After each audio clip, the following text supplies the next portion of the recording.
Untuk saudara-saudara muslimku, masihkah engkau memuja-muja gurunda kalian ini? Masihkah engkau akan meninggi-ninggikan bahkan mengatakan Zuma adalah seorang yang cerdas? Simak video ini sampai selesai dan silahkan murtad. Shalom sahabat Kalimatullah dimanapun berada. Apa kabar sahabat Kalimatullah semua? Saya berharap sahabat semua ada dalam keadaan sehat dan selalu di dalam pertolongan Tuhan kita Yesus Kristus.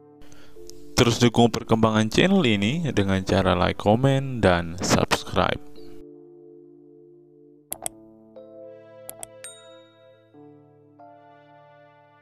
Sebelum kita masuk dan fokus membahas video kita hari ini, teman-teman, kita dengarkan kesaksian pujian dari Bang Kay dulu ya, teman-teman.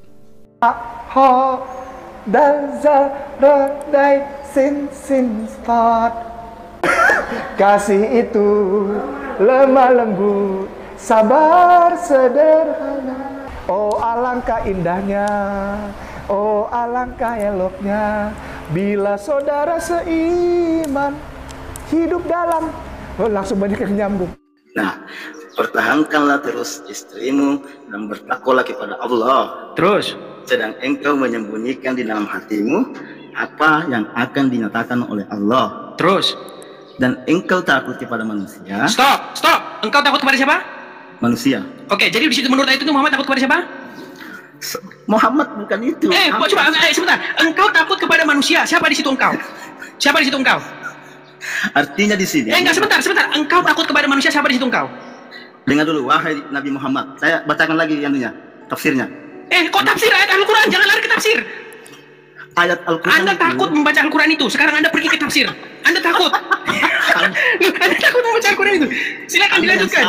Kok salah? Engkau takut kepada manusia. Betul nggak di situ? Siapa di situ engkau? Yang kamu maksud itu engkau takut kepada manusia. Siapa di situ? Muhammad. Oke, kalau bukan Muhammad siapa? Kalau bukan Muhammad siapa di situ? Siapa kalau bukan Muhammad di situ? Bukanlah. Siapa? Makanya itu bro, Al-Quran itu tidak bisa dibaca lurus seperti ini. Oh, harus dibaca terbalik. Oh, berarti bacanya harus terbalik. Harus bolak-balik, nggak bisa dibaca lurus. Oh, salah loh kamu. Oh, berarti bacanya harus terbalik. Anda barusan bilang bacanya nggak boleh lurus, terbalik, lurus. Bukan, maksud saya itu. Enggak, Anda barusan bilang bacanya nggak boleh lurus. Berarti harus terbalik. Loh, di mana nih? Anda barusan bilang loh, bacanya harus terbalik, nggak boleh lurus. Begini maksud bahasa saya, bukan dibaca terbalik. Ini artinya bahasa Al-Quran ini harus ada tafsirnya, bukan di mana? Oke, di mana? Tunjukkan dalam Al-Quran harus ada tafsirnya mana? Tunjukkan ayatnya bahwa ayat Quran harus ada tafsirnya mana? Ini ada. Ayat berapa? Tunggu dulu kawan. Kamera jangan dimatikan, Pak. Yang saya tanya ayat di dalam Al-Quran yang mengatakan bahwa baca Quran harus ada tafsirnya. Mana? Surat berapa? Ayat berapa? Begini. Pak, Anda tadi sebentar. Anda tadi bilang. Itu buku tafsir yang saya tanya, di mana dalil di dalam Al-Quran bahwa baca Al-Quran harus ada tafsirnya, mana? Loh, ini Al-Quran loh. Waduh, ini orang gimana? Anda kebanyakan, Pak, kurang-kurangin benturin kepala ke ubin, Pak. Saya tanya sama Anda, di mana dalil di dalam Al-Quran bahwasanya kalau baca Al-Quran harus pakai tafsir? Mana dalilnya? Ayat berapa itu? Surat apa? Memang tidak ada dibacakan di situ. Ya sudah ada, berarti Anda ngarang bebas. Dengar dulu. Kalau kamu Pak, baca, dengarkan. Al-Quran itu hanya dengarkan Pak. Saya dengarkan dari orang yang telah 13 tahun mendalami Al-Quran. Dengarkan. Perhatikan Pak, konsentrasi. Ayat Al-Quran hanya dibedakan jadi dua macam. Ayat-ayat yang muhkamat dan ayat-ayat yang mutasabihat. Muhkamat artinya jelas dan mutasabihat artinya adalah tidak jelas atau samar, yang hanya Allah yang mengerti takwilnya. Kenapa Anda malah tunjuk buku tafsir? Itu buku tafsir yang saya tanya, dalil untuk memahami Al-Quran harus pakai buku tafsir mana? Ini Al-Quran Pak, Al-Quran. Saya ngerti Pak itu Quran. Yang saya tanya, aduh. Ini, dengar dulu. Kamu diam dulu, saya menjelaskan. Kamu diam dulu. Silakan. Al-Quran, semua Al-Quran itu yang dibaca ada artinya. Tapi dalam satu ayat itu bisa ditafsirkan. Paham? Kita ngomongin opini atau ngomongin Quran? Quran, bukan opini. Oke, di mana dalam Al-Quran bahwa ayat Quran harus ditafsirkan? Di mana? Itu tidak ada dalilnya, Bang. Ya berarti Anda ngarang. Tidak ngarang. Oke, di mana ayatnya? Tunjukkan ayatnya. Baca Quran harus baca buku tafsir mana? Kita tidak perlu mencari dalil. Ya, berarti Anda telah memfitnah. Anda telah memfitnah. Saya bisa tunjukkan. Saya bisa tunjukkan. Di dalam surat Ali Imran ayat yang ke-7 dikatakan bahwa ayat-ayat yang diturunkan itu hanya dibedakan jadi dua macam. Ayat-ayat yang Muhammad. Apa arti Muhammad? Muhammad artinya jelas. Betul tidak? Muhammad artinya jelas. Jawab dulu. Muhammad artinya jelas. Betul tidak? Betul. Oke. Kalau sudah jelas, ngapain lagi Anda tafsir-tafsirkan? Betul. Kalau sudah jelas, kenapa Anda harus tafsirkan? Dengar dulu, jangan cuma kamu aja yang ngomong, kasih ngomong juga saya. Silakan. Oh, cuma kamu aja yang ngomong, itu salah. Silakan. Kalau kita berbahasa Indonesia, kalau kita cuma bilang keluar, itu keluar kemana kira-kira? Bagaimana cara penafsiranmu kalau kita bilang keluar? Wah, lihat konteks. Bagaimana caramu kalau kita bilang, silakan keluar, penafsiranmu kemana itu? Ya, lihat konteks. Keluar bisa jadi keluar dari rumah, bisa jadi lihat konteksnya apa yang sedang terjadi. Sama sudah dengan Al-Quran ini. Oke, menurut yang tadi itu, di situ kamu, di situ siapa? Kamu lebih takut kepada manusia. Siapa di situ kamu? Nah, makanya. Enggak, Pak, pertanyaan saya simpel. Bapak Tafsah yang terhormat, tolong Bapak jawab. Kamu takut kepada manusia di dalam surat Al-Ahzab itu? Kata kamu ditujukan kepada siapa? Dengar dulu. Dan kamu Nabi, wahai Nabi Muhammad, wahai Nabi, menyembunyikan dalam hatimu apa yang Allah wahyukan kepadamu, yaitu talak Said. Oke, terus lanjutannya. Dan kamu lebih takut kepada manusia, betul? Tidak ada. Oh, baca ayat Al-Qurannya. Jangan tafsirnya. Ayat Al-Qurannya langsung. Ayat Al-Qurannya. Ayat Qurannya lagi. Ya. Dibacakan. Ya, silakan. Mana sih? Saya lihat cek pakai kacamata dulu ya. Langsung goyang nih, oyong. Angin topan melandai. Silakan. Sebenarnya apa namanya? Ilmu saya di sini sebenarnya tidak ini, cuma kalau seperti itu saya senang. Kalau Bapak akui bahwa maaf ilmu saya lebih rendah, saya senang, saya sangat mengapresiasi itu. Kalau seperti itu kan jelas kita diskusinya. Begini, tapi dengar dulu. Silakan. Mas, saya di situ saya menjelaskan ilmu saya yang rendah dengan ilmu Anda yang memahami Al-Quran tidak sebanding dengan ilmu saya dengan rendah dengan ilmu Anda yang tinggi. Iya sudah, kalau seperti itu kan saya senang gitu loh. Kalau seperti itu saya senang. Nah, ada pengakuan bahwa ilmu saya lebih tinggi Al-Quran daripada Anda. Kalau seperti itu kan jelas. Itu cuma memahami Al-Quran yang simpelnya saja. Kok simpel? Tidak memahami isi-isinya dalamnya. Begitu loh. Oke, sekarang saya minta jujur Bapak Tafsah. Kejujuran adalah kunci utama dari sebuah diskusi. Kalau Bapak membohongi diri sendiri, menipu diri sendiri, kita sudah nggak ada gunanya lagi diskusi. Sekarang saya tanya, tolong Anda jujur.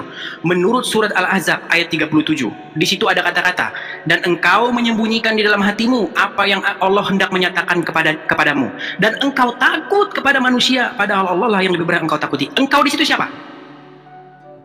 Kalau kamu cuma Pak, pertanyaan saya sederhana. Engkau di situ siapa, Pak? Engkau itu, apa namanya? Saya tidak bisa bilang engkau siapa kalau saya tidak menjelaskan tafsirnya. Pak, engkau di situ sudah jelas, di situ Muhammad, Pak. Engkau di situ Muhammad. Salah. Kok salah sih, Pak? Engkau di situ siapa kalau bukan Muhammad? Dengar bagus-bagus ya. Dengar bagus-bagus saya tafsirkan ya. Tatkala kamu wahai Nabi. Oke, dikatakanlah wahai Nabi, berarti kamu di situ Nabi, betul atau tidak? Dengar dulu. Enggak, tatkala engkau wahai Nabi, berarti engkau di situ Nabi, betul tidak? Betul. Betul. Oke, tatkala engkau wahai Nabi berkata kepada orang Allah beri. Oke, di situ Zaid. Zaid itu orangnya. Islam kepadanya. Oke, itu Zaid. Ya, terus itu lanjut. Zaid bin Haris. Oke, terus lanjut. Oke, terus. Dikatakan oleh Nabi Muhammad SAW. Oke, terus lanjut. Dan pernah diangkat sebagai anak olehnya. Jangan terlalu panjang baca tafsirnya, baca Al-Qurannya aja, Pak. Nanti jangan itu tafsirnya itu, Pak. Jangan kepanjangan nanti. Baca terjemahan Al-Qurannya saja, Pak. Kenapa Bapak berat membaca terjemahan Al-Qurannya saja? Dengar dulu. Ini tafsir yang paling simpel. Muyassar. Oh, Tuhanku. Pak, di situ kan di dalam terjemahan Al-Qurannya nih, saya bacakan Pak, terjemahan Al-Quran saya ini. Saya pakai langsung di layar saya. Dengarkan, lihat nih. Saya pakai langsung di layar saya ini, Pak. Al-Quran itu Pak, dengarkan. Nih, Pak, nih. Nih, Pak, nih. Ini, dengar Pak, nih. Dan ingatlah ketika engkau di sini Muhammad, betul? Pak, dan ingatlah ketika kamu di sini Muhammad, betul atau tidak? Tidak ada dibilang kamu Muhammad, wahai Nabi. Nabi di sini Muhammad, betul atau tidak? Tidak. Jadi siapa di sini? Makanya paham tafsirnya. Kalau buset, tadi udah dibilang loh itu Muhammad, Pak. Dan ingatlah engkau. Kamu 13 tahun belajar Al-Quran sendiri aja tanpa memahami nafsir, sama aja kamu ayam yang berkokok, burung yang berkokok. Oke, silakan Anda baca dulu, silakan Anda baca. Itu Anda itu sama seperti burung beo. Pak, silakan Anda baca dulu. Enggak, silakan Anda baca Al-Ahzab 37, silakan. Dan ingatlah kepada engkau. Kok dibaca-baca terus? Ini tadi ya. pertahankanlah terus istrimu dan bertakwalah kepada Allah. Terus. Sedang engkau menyembunyikan di dalam hatimu. Oke, siapa di situ? Engkau menyembunyikan di dalam hatimu, siapa itu? Yang menyembunyikan sesuatu dalam hati itu siapa? Artinya, Enggak, siapa itu, Pak? Siapa itu? Bukan artinya, siapa itu yang menyembunyikan sesuatu dalam hatinya itu siapa? Menyembunyikan dalam hatimu apa yang Allah wahyukan kepadamu. Iya, siapa itu? Siapa yang menyembunyikan dalam sesuatu hatinya itu? Nabi. Terus apa di situ? Yaitu talak Said terhadap istrinya dan menikahkanmu dengan mantan istrinya tersebut. Oke, siapa di situ yang mau dinikahkan? Makanya dengar dulu baca. Enggak, iya siapa yang mau dinikahkan itu siapa? Muhammad, betul? Dan Allah menampakkan apa yang kamu sembunyikan. Kamu takut orang-orang munafik. Oke, takut. Siapa di situ yang takut? Siapa di situ yang takut? Dengar dulu. Siapa di situ yang takut? Yang takut di situ siapa? Kita tidak bisa menafsirkan siapa yang takut kalau. Aduh, ini gimana sih? Ini gimana Bapak ini? Aduh, dari tadi kok muter-muter Bapak ini. Udah dibilang siapa di situ yang takut kok lari kemana-mana nih? Siapa di situ yang takut? Anda itu mencari kejelekan. Sebentar lagi Anda turunkan saya. Karena bila nanti jadinya karena Anda nggak mau jawab. Anda putar-putar. Gimana? Bukan tidak mau menjawab. Anda yang tidak mau mendengar. Anda cuma mau mencari kejelekan. Pahami di situ. Aduh, lari kemana-mana Bapak ini. Kenapa sih Bapak lari kemana-mana? Anda yang lari kemana-mana. Paham? Anda yang lari kemana-mana. Anda 13 tahun menafsirkan hanya seperti burung beo, mengerti, tapi tidak memahami. Ini Bapak ini kok malah cerita-cerita, Pak. Yang saya tanya itu dari tadi siapa di situ, malah Anda lari kemana-mana. Silakan. Menafik dan berkata Muhammad menikahi mantan istri.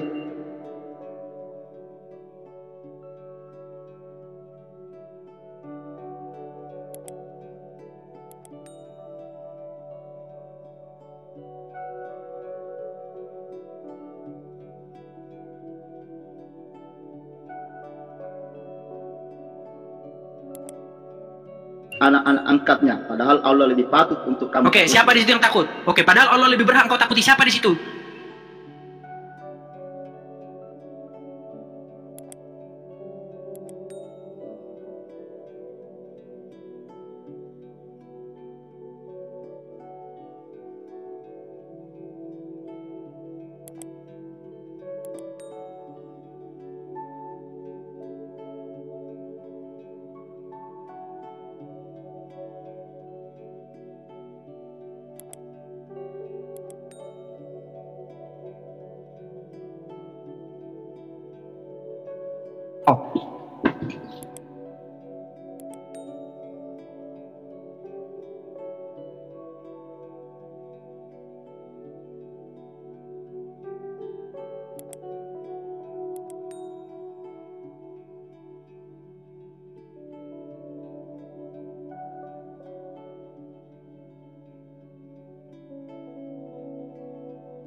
Siapa yang mau dinikahkan itu siapa? Muhammad, betul?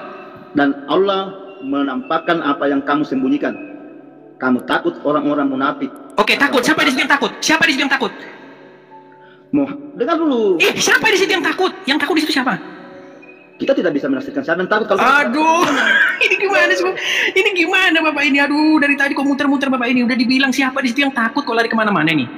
Siapa di situ yang takut? Anda itu mencari kejelekan. Sebentar lagi Anda turunkan saya. Karena bila nanti jadinya karena Anda nggak mau jawab. Anda putar-putar. Gimana? Bukan tidak mau menjawab. Anda yang tidak mau mendengar. Anda cuma mau mencari kejelekan. Pahami di situ. Aduh, lari kemana-mana Bapak ini. Kenapa sih Bapak lari kemana-mana? Anda yang lari kemana-mana. Paham? Anda yang lari kemana-mana. Anda 13 tahun menafsirkan hanya seperti burung beo, mengerti, tapi tidak memahami. Ini Bapak ini kok malah cerita-cerita, Pak. Yang saya tanya itu dari tadi siapa di situ, malah Anda lari kemana-mana. Silakan. Menafik dan berkata Muhammad menikahi mantan istri, anak-anak angkatnya, padahal Allah lebih patut untuk kamu. Oke, siapa di situ yang takut? Oke, padahal Allah lebih berhak engkau takuti. Siapa di situ? Kamu.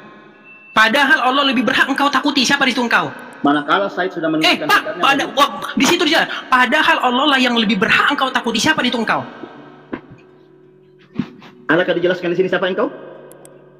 Jadi siapa di situ engkau? Makanya saya baca. Gimana nih orang ini? Tuhan, aduh. Bagaimana? Loh, Anda ini gimana sih? Kamu yang bagaimana? Kamu yang tidak jelas. Ini orang, Kamu nggak jelas. ini orang gimana? Ini orang sakit kepala aku dibikin. Kalau selalu ada yang betul sesuatu, kamu langsung stop bahwa siapa yang ditakuti. Makanya tunggu penjelasannya. Saya jelaskan kayak gitu nah. Siapa di situ? Engkau. Kamu belajar ilmu, kamu sekolah sendiri, sekolah di rumah atau gimana? Oke lah, saya akui Anda tidak bisa menjawab ini. Sekarang Anda bertanya kepada saya kan? Kepada siapa saya belajar Al-Quran? Dengar, saya kasih tahu, dengarkan. Pertama-tama, saya seperti Anda persis. Kalau baca Al-Quran harus pergi ke Pak Ustadz. Waktu itu, saya cerita ya. Waktu itu, saya diajari surat Al-Ikhlas. Ya, dia suruh saya baca. Saya bacanya begini waktu itu yang saya baca begini.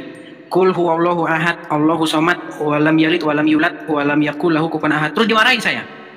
Dibilang begini, bacanya bukan Qul huwallahu ahad, tapi Qul huwallahu ahad. Harus ahad gitu. Hanya seperti itu yang diajarin, terus seperti itu. Dalam hati saya bilang seperti apa? Dalam hati saya bilang gini, Pak, saya belajar Al-Quran bukan cari bagaimana cara bacanya, Pak.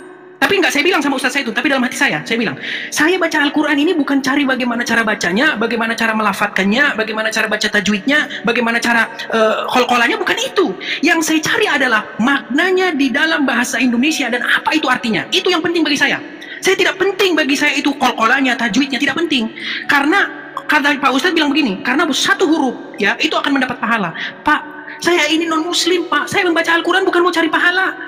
Saya membaca Al-Quran, saya ingin mengerti artinya supaya saya tahu apa isinya dan bisa saya serap dalam kepala saya dan bisa saya maknai apa artinya. Itu yang penting bagi saya daripada pahala. Akhirnya apa? Saya putuskan untuk belajar Al-Quran secara otodidak. Saya beli buku tafsir, saya baca buku tafsir, saya baca Al-Quran, saya baca ini, saya baca terjemahan beda-beda terjemahan, saya baca terjemahan Yusuf, saya baca semua terjemahan-terjemahan. 13 tahun lamanya saya baca itu semua dari Al-Fatihah, Anas Al-Fatihah, bolak-balik ya, dengan satu tujuan, saya ingin mengerti apa sesungguhnya isi Al-Quran. Ternyata setelah saya dapati semua yang saya dengar dari Anda, dari orang-orang tidak sesuai dengan apa yang dikatakan Al-Quran. Satu contoh tadi Anda bilang, kalau baca Al-Quran harus baca buku tafsir. Ingat, itu tadi kata Anda. Sekarang tunjukkan sama saya satu surat di dalam Al-Quran yang mengatakan bahwa membaca Al-Quran harus pakai buku tafsir. Tunjukkan. Kalau ada, saya tutup akun saya ini. Saya nggak mau lagi debat ini. Tunjuk satu ya. Di mana? Saya jelaskan lagi. Kasih lagi kesempatan menjelaskan ya. Silakan. Kasih kesempatan. Di dalam Islam kita tidak dituntut belajar Al-Quran. Cuma kalau cuma belajar aja tafsir artinya itu Anda tidak akan dapat. Yakin saya 20 tahun, 30 tahun Anda belajar Al-Quran, hafal bolak-balik dari titik sampai titik, dari juz ke juz. Kalau Anda tidak mentafsirkan, Anda tidak akan dapat. Pak, yang saya tanya aja Anda tidak paham loh, Pak. Dengan segala hormat, Pak. Dengan segala hormat, Pak. Yang saya tanya Anda tidak paham. Yang saya tanya adalah tunjuk satu ayat, satu surah di dalam Al-Quran yang mengatakan bahwa kalau membaca Al-Quran ini haruslah Anda merujuk kepada buku tafsir. Di mana ayatnya? Anda tahu nggak? Al-Quran itu perkataan siapa? Zalikal kitabu la raiba fihi hudalil muttaqin. Kitab ini tidak ada keraguan padanya, petunjuk bagi orang-orang yang bertakwa. Dari mana Anda katakan bahwa kitab ini tidak jelas? Padahal di sini dikatakan zalikal kitabu la raiba fihi, tidak ada keraguan. Kenapa Anda harus pergi ke ustadz ini, ustadz itu untuk tanya? Bukankah Al-Quran itu sudah jelas? Saya tanya dulu. Belajar Al-Quran, dalam Al-Quran ini perkataan siapa? Saya tanya Bapak dulu. Dikatakan di situ Al-Quran itu adalah perkataan Rasul. Anda salah benar. Oh, kalau saya tunjuk ayatnya gimana? Bahwa Al-Quran itu sungguh-sungguh adalah perkataan Rasul yang mulia. Di mana? Kalau saya tunjuk di mana? Gimana? Baik, sebentar, saya ambilkan Quran saya, sebentar. Sabar. Al-Quran itu perkataan firman Allah. Sunnah itu baru hadis, cerita dari Nabi Muhammad SAW. Kalau Anda pahami.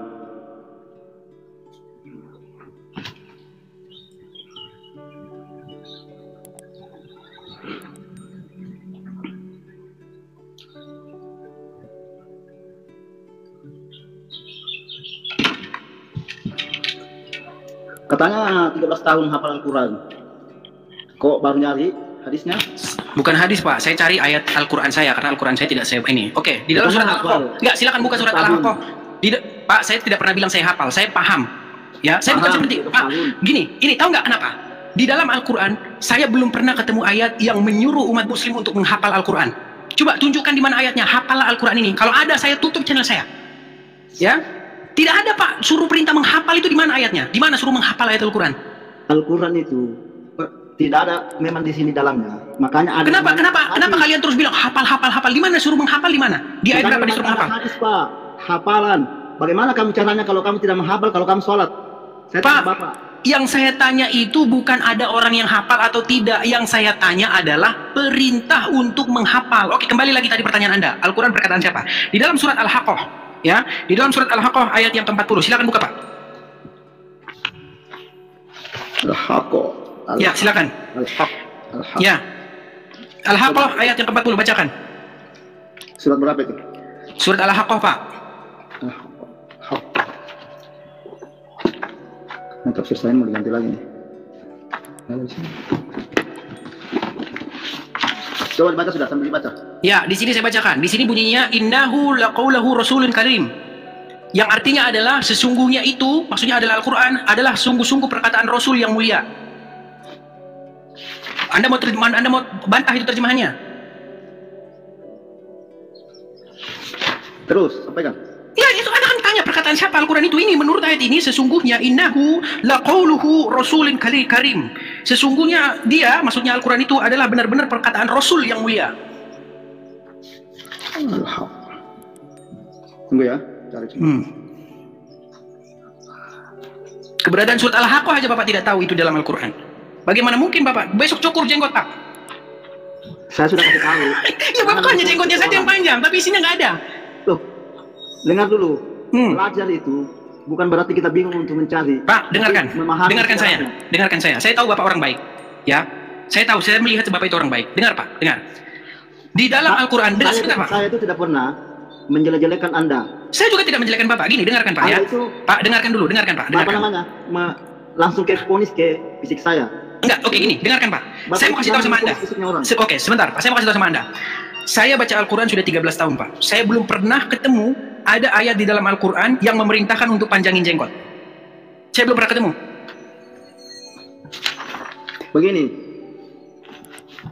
di dalam Al-Quran untuk memanjangkan jenggot memang tidak ada. Tidak ada. Oke, sudah. Artinya Anda tidak berpedoman, Anda tidak mencukupkan diri dengan Al-Quran. Anda pergi kepada kitab ini, kitab karangan itu, mazhab ini, mazhab itu, mazhab ini, mazhab itu.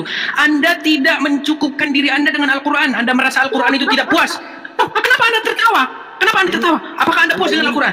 Anda ini memang betul-betul tidak mengerti. Oke, silakan. Apakah Anda puas dengan Al-Quran? Dengar dulu.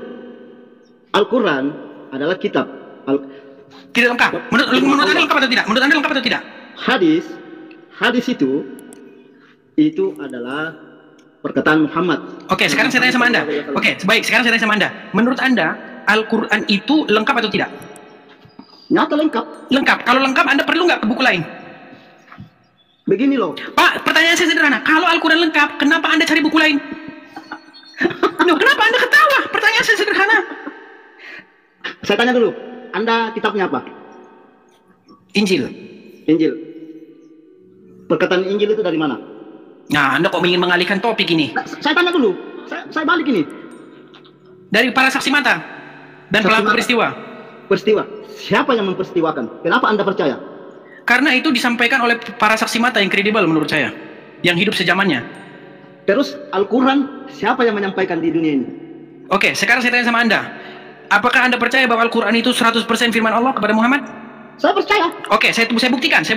Di dalam surat Al-Ahzab ayat 40, "Maqala Muhammadin aba ahadin min rizalikum, walakin rasulin wa khataman nabiyyin." Kurang lebih seperti itu, saya nggak hafal Arabnya. Yang artinya begini bahasa Indonesianya. Maqala Muhammadin, Muhammad itu tidak lain Maqala Muhammadin aba ahadin min rizalikum. Maqala Muhammadin, ya. Muhammad itu bukanlah bapak dari seorang laki-laki di antara kalian. Siapa yang ngomong di situ? Pak, jawab dulu. Anda kan mengatakan bahwa Al-Quran 100% firman Allah, betul? Sekarang saya tanya, yang berkata di dalam surat Al-Ahzab 40, Muhammad itu bukanlah bapak dari seorang laki-laki di antara kalian. Siapa yang berbicara di situ? Anda itu. Pak, pertanyaan saya simpel. Siapa yang berbicara di ayat itu? Allah. Allah berbicara kepada siapa? Makanya kita harus buka lagi ayatnya. Oke, baca, silakan. Al-Ahzab 40, silakan baca. 1000 orang yang nonton ya, disaksikan ya teman-teman ya. 1000 penonton yang melihat. Ya. Zuma lari terus sama saya. Kemarin saya bilang sama dia, Zuma kalau kamu nggak berani 1 lawan 1 dengan saya diskusi, kamu pakai rok. Udah saya bilang sama Zuma, ya sampaikan kepada Zuma ya. Ustadznya aja saya bikin begini, gimana Zumanya? Coba, ya. Silakan alasan 40. Saya bukan ustadz loh, saya bukan ustadz. Wah, malu mengakui di hadapan saya Anda malu mengakui Anda seorang ustadz. Saya nggak pernah bilang ustadz. Adakah saya pernah bilang ustadz? Oke baik, Anda sudah tidak berani ngaku ustadz depan saya. Silakan. Saya tanya dulu, adakah saya masuk di sini saya bilang ustadz? Dari penampilan Anda lihat seperti ustadz. Saya sudah dari tadi bilang, jangan lihat penampilannya orang. Baik, silakan alasan 40. Saya berpenampilan begini karena saya mentaati hadis dan kitab karangan manusia, betul? Sunnah Rasulullah. Ya, dan yang dikarang oleh kita manusia, betul? Kok dikarang oleh manusia? Oke, jadi kitab hadis itu karangan siapa? Buatan siapa itu? Saya tanya dulu Anda percaya dengan Injil dari karangan mana? Oke lah, kembali fokus, nanti kita fokus kemana-mana. Kalau azan 40 tadi silakan. Kalau Anda bilang Al-Quran, kok kamu mau terus sorot saya, terus saya nggak mau sorot Anda. Boleh, oke, lanjutkan dulu biar kita tidak lari Pak. Anda tadi bilang. Siapa Anda itu memang? Oke, baik Pak. Saya ingin supaya kita fokus dulu. Nanti kalau kita turut-turuti. Dari mana Anda mempercayai Injil itu? Dari apa yang tertulis?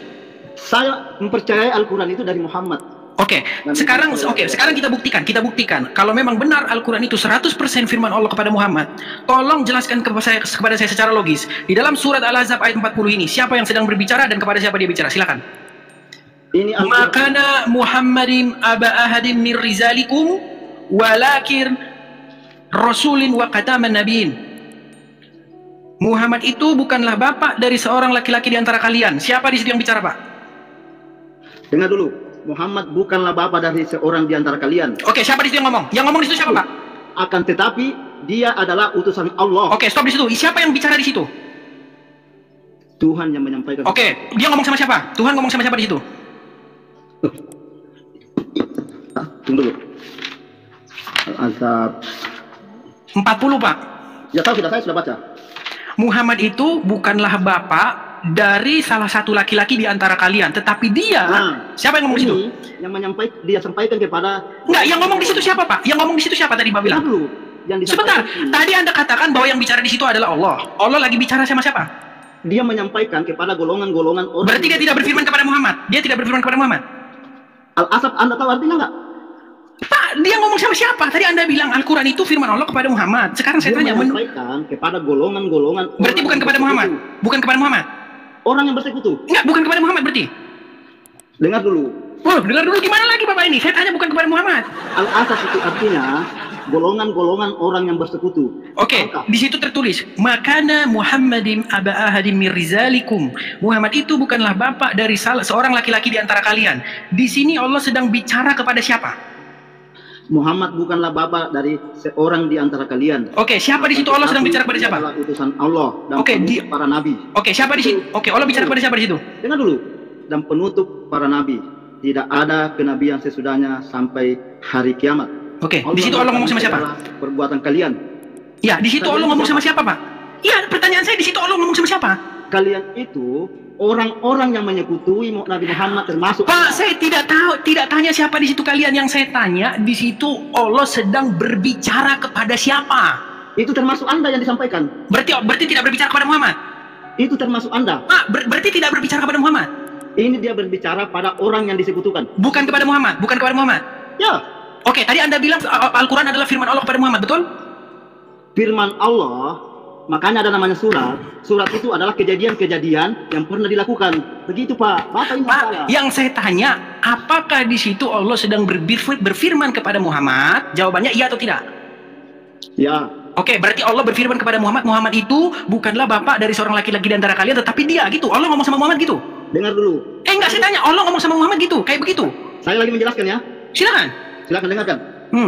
Di dalam Al-Quran itu adalah risalah-risalah dari awal dunia sampai akhir. Paham? Kitab. Tuhan, malah lari kemana-mana Bapak ini. Bukan lari kemana-mana. Anda yang tidak pahami. Anda tadi membuat klaim bahwasanya Al-Quran itu adalah firman Allah, 100% firman Allah kepada Muhammad. Anda membuat klaim seperti itu. Tetapi ketika saya baca, isinya kok begini. Ini yang disampaikan kepada seluruh. Iya, berarti di situ Allah tidak sedang berbicara kepada Muhammad. Tahu nggak Al-Quran ini Al-Baqarah apa? Ayat surat. Aduh, lari-lari Bapak ini kemana-mana. Al-Baqarah itu artinya sampai betina, Pak. Anda yang lari-lari. Loh, Saya tanya Bapak kemana, lari kemana? Al Imran sampaikan sama siapa? Menurut kepercayaan Anda, itu firman Allah kepada Muhammad. Betul? Oke, sekarang saya tanya, di dalam surat Al-Ahzab ini, dikatakan, makana Muhammadun. Muhammad itu bukanlah bapak dari seorang laki-laki di antara kalian, tetapi dia adalah Rasul dan penutup para nabi. Pertanyaan saya, apakah di sini Allah sedang ngomong sama Muhammad? Ini Al-Quran seperti menyampaikan, anggaplah, seperti kita sini semua di sini, menyampaikan semua kepada umat manusia, seperti itu. Oh, Pak Tolha. Ayatnya ini disampaikan kepada manusia, Bukan kepada Muhammad. diturunkan kepada Nabi Muhammad. Oke, jadi Allah ngomong sama Muhammad. Oke, jadi Allah berfirman kepada Muhammad, Muhammad itu bukanlah bapak dari seorang laki-laki di antara kalian, tetapi dia ya, bukan Anda ya, adalah Rasul dan berarti Muhammad ada dua di sini. Ada Muhammad yang lain. Tidak ada. Terus dia ngomong dia adalah Rasul. Allah ngomong sama Muhammad, dia Muhammad adalah Rasul gitu. Susah mau dijelaskan orang yang tidak mengerti, yang tidak paham. Kalau Kepala saya juga pusing, Pak. Pusing kepala saya. saya malah pusing, susah mau dipahami Anda ini. Oke lah, dikasih dulu dia koin pemirsa biar dia nggak pusing. Dan juga jangan lupa nih, dikasih juga koin biar saya nggak pusing hidupin Bapak. Saya nggak butuh. Saya cuma membela apa yang Anda katakan, apa yang Anda jelekan. Saya juga bukan ustadz. Tapi Anda sudah lebih pintar, 13 tahun memahami Al-Quran, tapi saya tidak memahami Al-Quran. Memang 13 tahun, Pak. Saya kasih tahu. Kenapa banyak di antara kalian yang tidak paham Al-Quran? Saya kasih tahu apa penyebabnya. Ini riset saya, Pak. Perhatikan. Kalian lebih banyak menghabiskan waktu menghafal Al-Quran, membaca bagaimana cara membacanya dengan benar, tajwidnya, qalqalanya, ya, lafadznya. Habis waktu Anda baca di situ, Pak. Itulah kenapa Bapak tidak paham Al-Quran. Sementara saya menghabiskan waktunya bukan untuk belajar qalqalah, bukan untuk belajar tajwid, bukan untuk belajar bagaimana lafadznya supaya Arab, supaya harus begitu. Saya tidak ada waktu saya habisin seperti itu. Itulah kenapa saya lebih paham Quran daripada Anda. Bukan. Kalau lebih membaca, kalau keindahan membaca, oke, Anda mungkin lebih pintar membaca Quran indah. Tapi kalau isinya, no. Saya lagi yang ngomong ya. Silakan. Kenapa seperti itu? Kita harus memperbaiki ejaannya, bahasa apa namanya, cara bacanya. Karena di dalam Al-Quran satu aja yang salah baca itu sudah melebar bacaannya, sudah melebar artinya. Anda mungkin tidak paham itu karena Anda cuma mencari kesalahan di dalam Al-Quran, mempelajari Al-Quran, artinya mencari kesalahan aja di situ untuk memperdebatkan seperti itu. Pak, dengarkan. Kalau kami belajar Al-Quran bukan memperdebatkan, tapi bagaimana kalau kami membacanya dengan tartil yang benar, qalqalahnya dengan yang benar, seperti itu. Tapi artinya tidak tahu, ya kan? Habis, ya, tapi Anda sudah terlambat, sudah terlalu tua Anda untuk memahami artinya karena habis waktu. Sebentar Bang, Pak, habis waktu kalian, ya habis waktu kalian untuk membaca indah. Sementara artinya Anda sudah telat, sudah meninggal duluan baru Anda tahu artinya. Orang beragama itu tidak ada namanya kata terlambat. Buktinya sekarang Bapak lebih mengerti tajwidnya, lebih mengerti bagaimana qalqalahnya, tapi tidak tahu artinya. Padahal esensinya adalah Anda harus tahu maknanya. Dikatakan di situ, dikatakan sesungguhnya kami turunkan Al-Quran ini dalam bahasa Arab supaya kamu memahaminya, Pak. Memahami, Pak, bukan menghafal, memahami. Betul. Kenapa Bapak sekarang menghabiskan waktu untuk menghafal ketimbang memahami? Saya setuju. Ya, kenapa Anda lebih sibuk menghafal ketimbang memahami? Bagaimana Anda melakukan sesuatu, melakukan sholat kalau Anda tidak menghafal? Pak, saya tanya sama Anda, apakah pernah ada di dalam Al-Quran perintah untuk sholat bahasa Arab? Ini sudah yang Anda tidak pahami. Pak, saya 13 tahun baca Quran. Tunjukkan satu ayat di dalam Al-Quran, sholatlah kalian dalam bahasa Arab. Kalau ada, saya tutup channel saya, pensiun saya, Pak. Aku tanya dulu, Al-Quran itu bahasa apa? Menurut Al-Quran dikatakan Arabian mubin, bahasa Arab yang jelas. Yang diturunkan? Maksudnya? Anda sudah paham nggak kalau sholat? Sholat itu harus baca apa?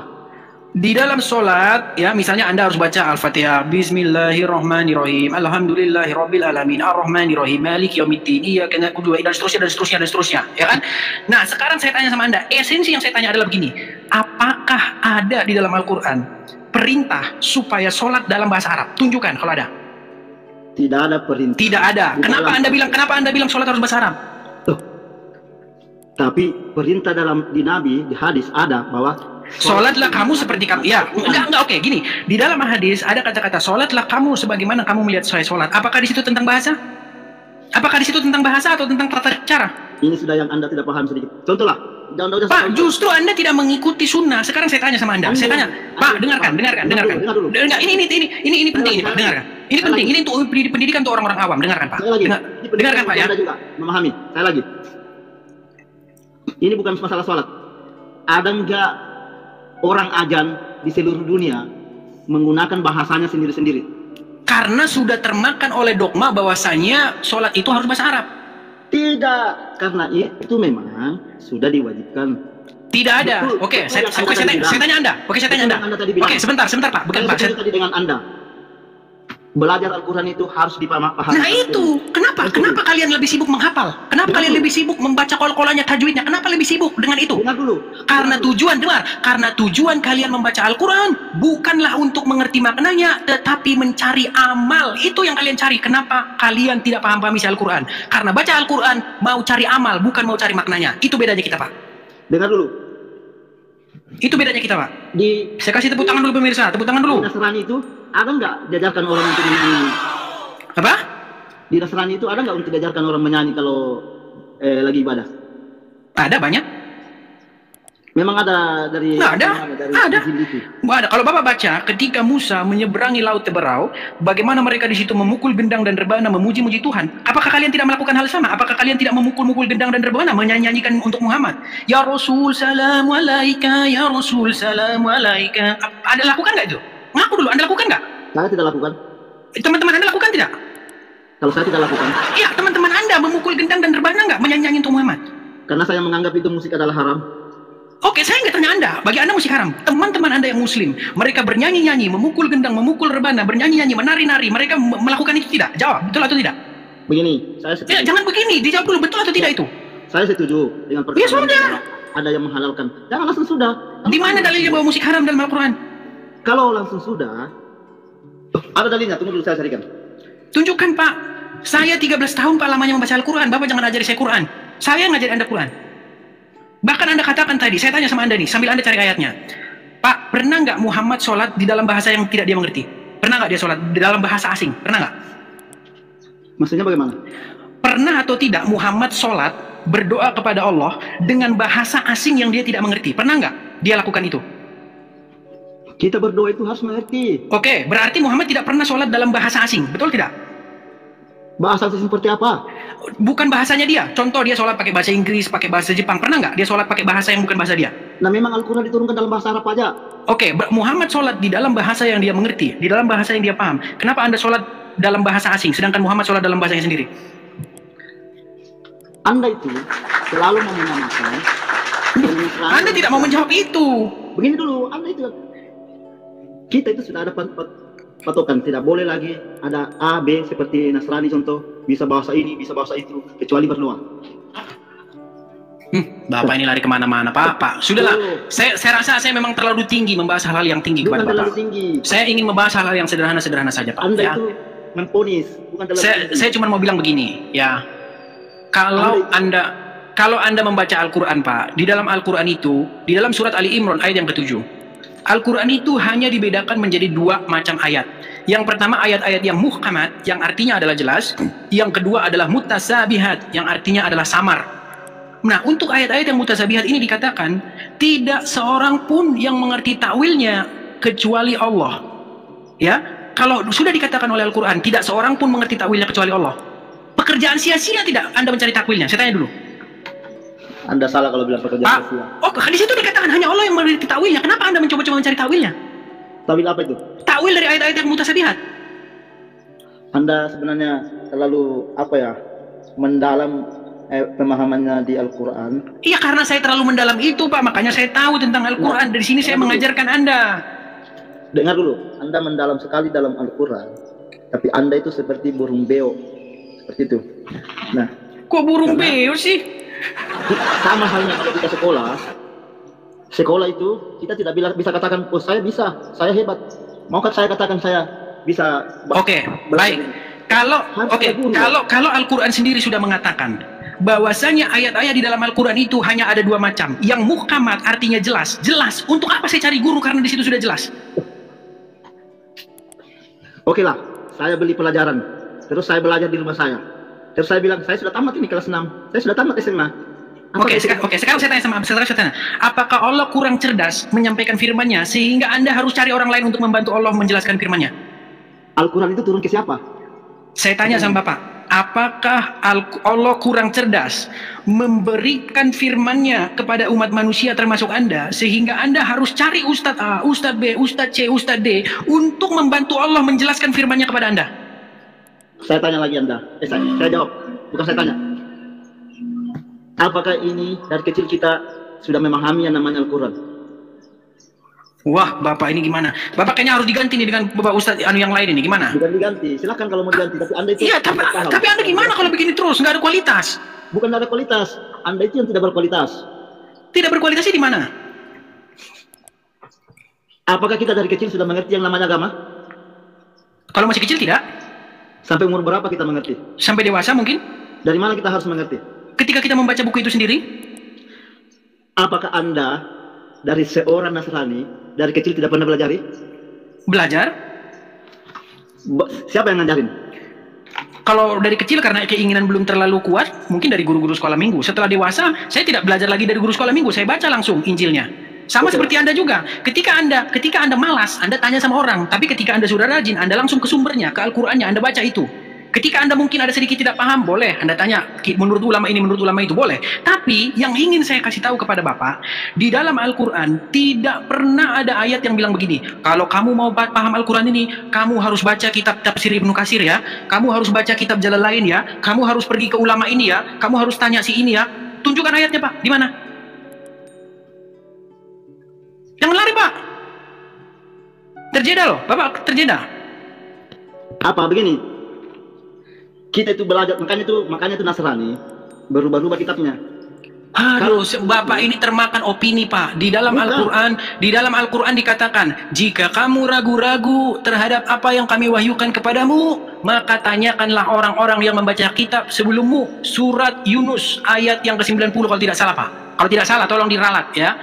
Jika kamu ragu-ragu tentang apa yang kami wahyukan kepadamu, maka tanyakanlah orang-orang yang membaca kitab sebelum kamu. Kenapa Bapak tidak percaya ayat Al-Quran? Kenapa Bapak malah tanya kepada orang-orang yang sesudah Al-Quran turun, bukan sebelum Al-Quran turun? Harusnya kalau Bapak percaya Al-Quran, tanya sama ahli kitab yang sudah membaca kitab sebelum Al-Quran, bukan tanya kepada para ulama yang membaca kitab sesudah Al-Quran turun. Padahal suruh ditanya kepada yang sebelum, bukan kepada yang sesudah. Anda bagaimana? Tidak percaya kepada Al-Quran, Anda lebih percaya kepada omongan ini, omongan itu, pendapat ini, pendapat fulan, yang semuanya mereka saling cakar-cakaran. Begini loh. Karena Anda tidak kembali kepada Al-Quran. Anda lebih percaya kepada pendapat ini, pendapat itu, yang semuanya mereka juga bertentangan, mazhab ini, mazhab itu bertentangan. Masalah kunut aja kalian tidak selesai. Kapan saya mau dikasih kesempatan ngomong? Silakan. Begini. Makanya sering terjadi perubahan-perubahan seperti umumnya juga Kristen, perubahan-perubahan karena tidak bersanad. Tahu nggak bersanad? Pak, sanad itu justru membuktikan ketidakakuratan informasi itu atau jauhnya informasi itu dari sumber sejarah. Saya kasih contoh. Kalau Anda ingin bercerita kepada anak Anda tentang bapak Anda, perlu nggak Anda sanad? Saya tanya. Saya tanya dulu. Pak, simpel. Tadi kan Anda mempermasalahkan sanad. Kata si fulan berkata kepada si fulan, kata katanya. Itu kata Anda bagus. Sekarang saya tanya, justru kalau sanadnya makin panjang, silakan. Saya lagi ngomong. Kenapa Al-Quran itu tidak pernah berubah dari awal diturunkan sampai sekarang? Karena sanadnya jelas. Di dalam Al-Quran tidak ada sanad, Pak. Cari yang tidak jelas, tidak seperti Nasrani. Itu berubah. Ya, ini Bapak termakan informasi. Oke, sekarang saya tanya. Al-Quran itu sudah bersanad dari dulunya. Bagaimana caranya kamu tahu? Oke, di mana sanadnya Al-Quran, Pak? Tunjukkan. Di mana sanadnya Al-Quran? Bapak itu tahu Al-Quran dari mana? Pak, di dalam Al-Quran tidak ada ditulis di sini dari sini nggak ada Pak. Bunyi ayat pertama di dalam Al-Quran, Bismillahirrahmanirrahim, Alhamdulillahirabbil alamin, Arrahmanirrahim, Maliki yaumiddin. Di mana di situ sanadnya Pak? Anda tidak lihat ini sama penanggung jawab? Pak, itu kata pengantar bukan Al-Quran Pak. Itu kata pengantar bukan Al-Qurannya. Itu sudah namanya bersanad. Iya, tapi itu informasi itu ada di luar Al-Quran, bukan di dalam Al-Qurannya Pak. Al-Quran itu tidak langsung turun aja kamu dapat, saudara. Tidak mungkin. Ada yang nulis, ada yang jelaskan. Siapa yang nulis Al-Quran? Siapa yang nulis Al-Quran? Ada yang menyampaikan. Iya, siapa yang nulis Al-Quran? Makanya Al-Quran itu tidak berubah-berubah. Iya, Pak, saya tanya, siapa yang menulis Al-Quran? Makanya kita lihat seperti ini. Siapa sih sanadnya yang bertanggung jawab? Kalau Bapak bilang tidak berubah-ubah, sebenarnya Bapak juga salah. Sekarang Bapak tahu nggak bacaan Al-Quran yang berbeda-beda? Bacaan Al-Quran yang berbeda-beda memang ada pada. Memang ada. Oke, itu buktinya berubah nggak? Tidak berubah sama sekali. Iya, kok udah beda-beda kok tidak berubah? Bacaan Hafs, bacaan Wars beda nggak? Bacaan Qalun beda nggak? Bacaannya beda. Iya, artinya, oke, kalau beda berarti artinya beda. Itu beda di ujungnya naru. Seperti iya, makanya saya bilang, oke, kita kasih contoh aja Pak tentang tayamum.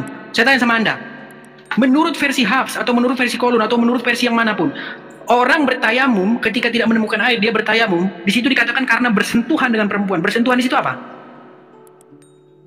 Persentuhannya segini. Oke, tapi tahu nggak Anda menurut mazhab lain itu bersentuhan di situ artinya berhubungan badan? Makanya. Enggak, saya tanya dulu, tahu nggak bahwa ada mazhab lain yang mengatakan bersentuhan di situ bukan bersentuhan fisik begini, tapi berhubungan badan, berhubungan seksual. Tahu nggak? Anda tahu itu nggak? Makanya kata-kata. Nggak, sebentar, Anda tahu itu tidak? Tahu itu tidak? Tahu, oke. Menurut mazhab lain, bersentuhan itu artinya berhubungan badan. Menurut mazhab lain, bersentuhan itu artinya sentuhan kulit. Sudah beda nggak? Beda nggak itu? Artinya begini. Enggak, saya tanya, beda nggak itu? Saya tanya. Ya, maksudnya ini. Enggak, saya tanya dulu sama Bapak. Beda nggak itu? Begitu. Saling muhrim nggak begitu? Aduh, urutlah. Sekarang Bapak, karena Bapak saya sarankan kepada Pak Tafsah untuk mendalami lagi Al-Quran, ya, belajar terus isi Al-Quran, ya, nanti mungkin 15 atau 20 tahun lagi silakan Bapak temui saya lagi. Saya sarankan juga ke Bapak Anda, siapa namanya? EDTV, silakan Anda mempelajari lebih detail lagi, jangan cuma mencari sesuatu yang menyalahkan, mencari sesuatu. Saya sebagai muslim juga, dari saya sekarang belajar sampai tutup usia itu tidak akan berhenti saya belajar. Bagus, bagus. Tapi saya sarankan sama Anda, jangan Anda habiskan waktu Anda untuk belajar sesuatu yang tidak dikatakan Al-Quran. Karena saya lihat, semua yang Anda katakan itu adalah pendapat, bukan kata Al-Quran sendiri. Anda sudah belajar dari pendapat, bukan dari Al-Quran. Bukan, Anda itu jangan cuma dipahami Al-Quran itu sebatas kulitnya. Justru saya membaca isinya Pak, sedalam-dalamnya saya baca. Anda itu cuma membaca kulitnya, tapi tidak memahami isi dalamnya. Loh, justru Anda yang tidak paham. Kalau Anda itu memahami, Anda itu saya yakin mendapatkan hidayah 100% akan masuk Islam. Pak, justru karena saya sudah mendalami, saya akan mengundang Bapak supaya Bapak dibaptis dan mengikut Yesus. Anda itu mendalami. Oke, sekarang saya tanya. Sekarang saya tanya. Sekarang saya tanya sama Anda. Bapak mau ikut yang sekarang ada di kubur, di makam, atau mau ikut yang sekarang sudah ada di surga? Maksudnya bagaimana yang di kubur?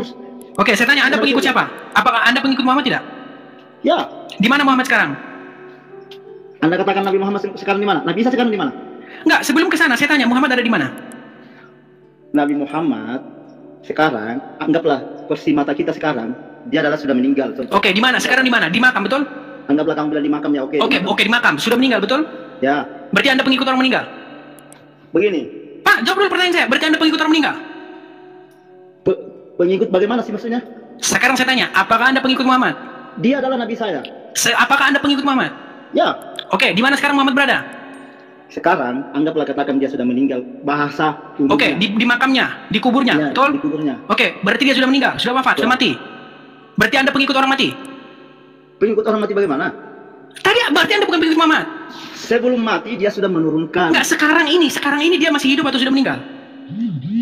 Sudah meninggal. Sudah meninggal, berarti Anda pengikut orang meninggal? Kok dikatakan saya pengikut orang meninggal? Oh, Muhammad masih hidup atau sudah meninggal? Sudah meninggal. Apa Anda pengikut Muhammad?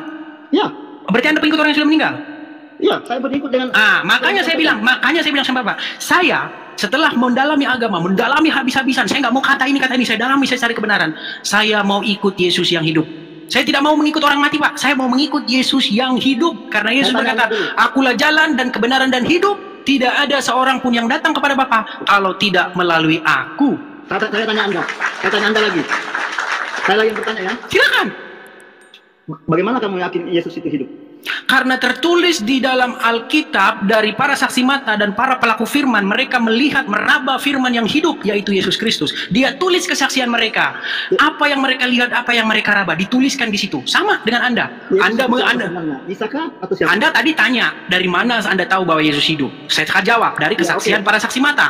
Sekarang saya tanya Anda, dari mana Anda tahu Muhammad mati? Juga dari keterangan para saksi mata.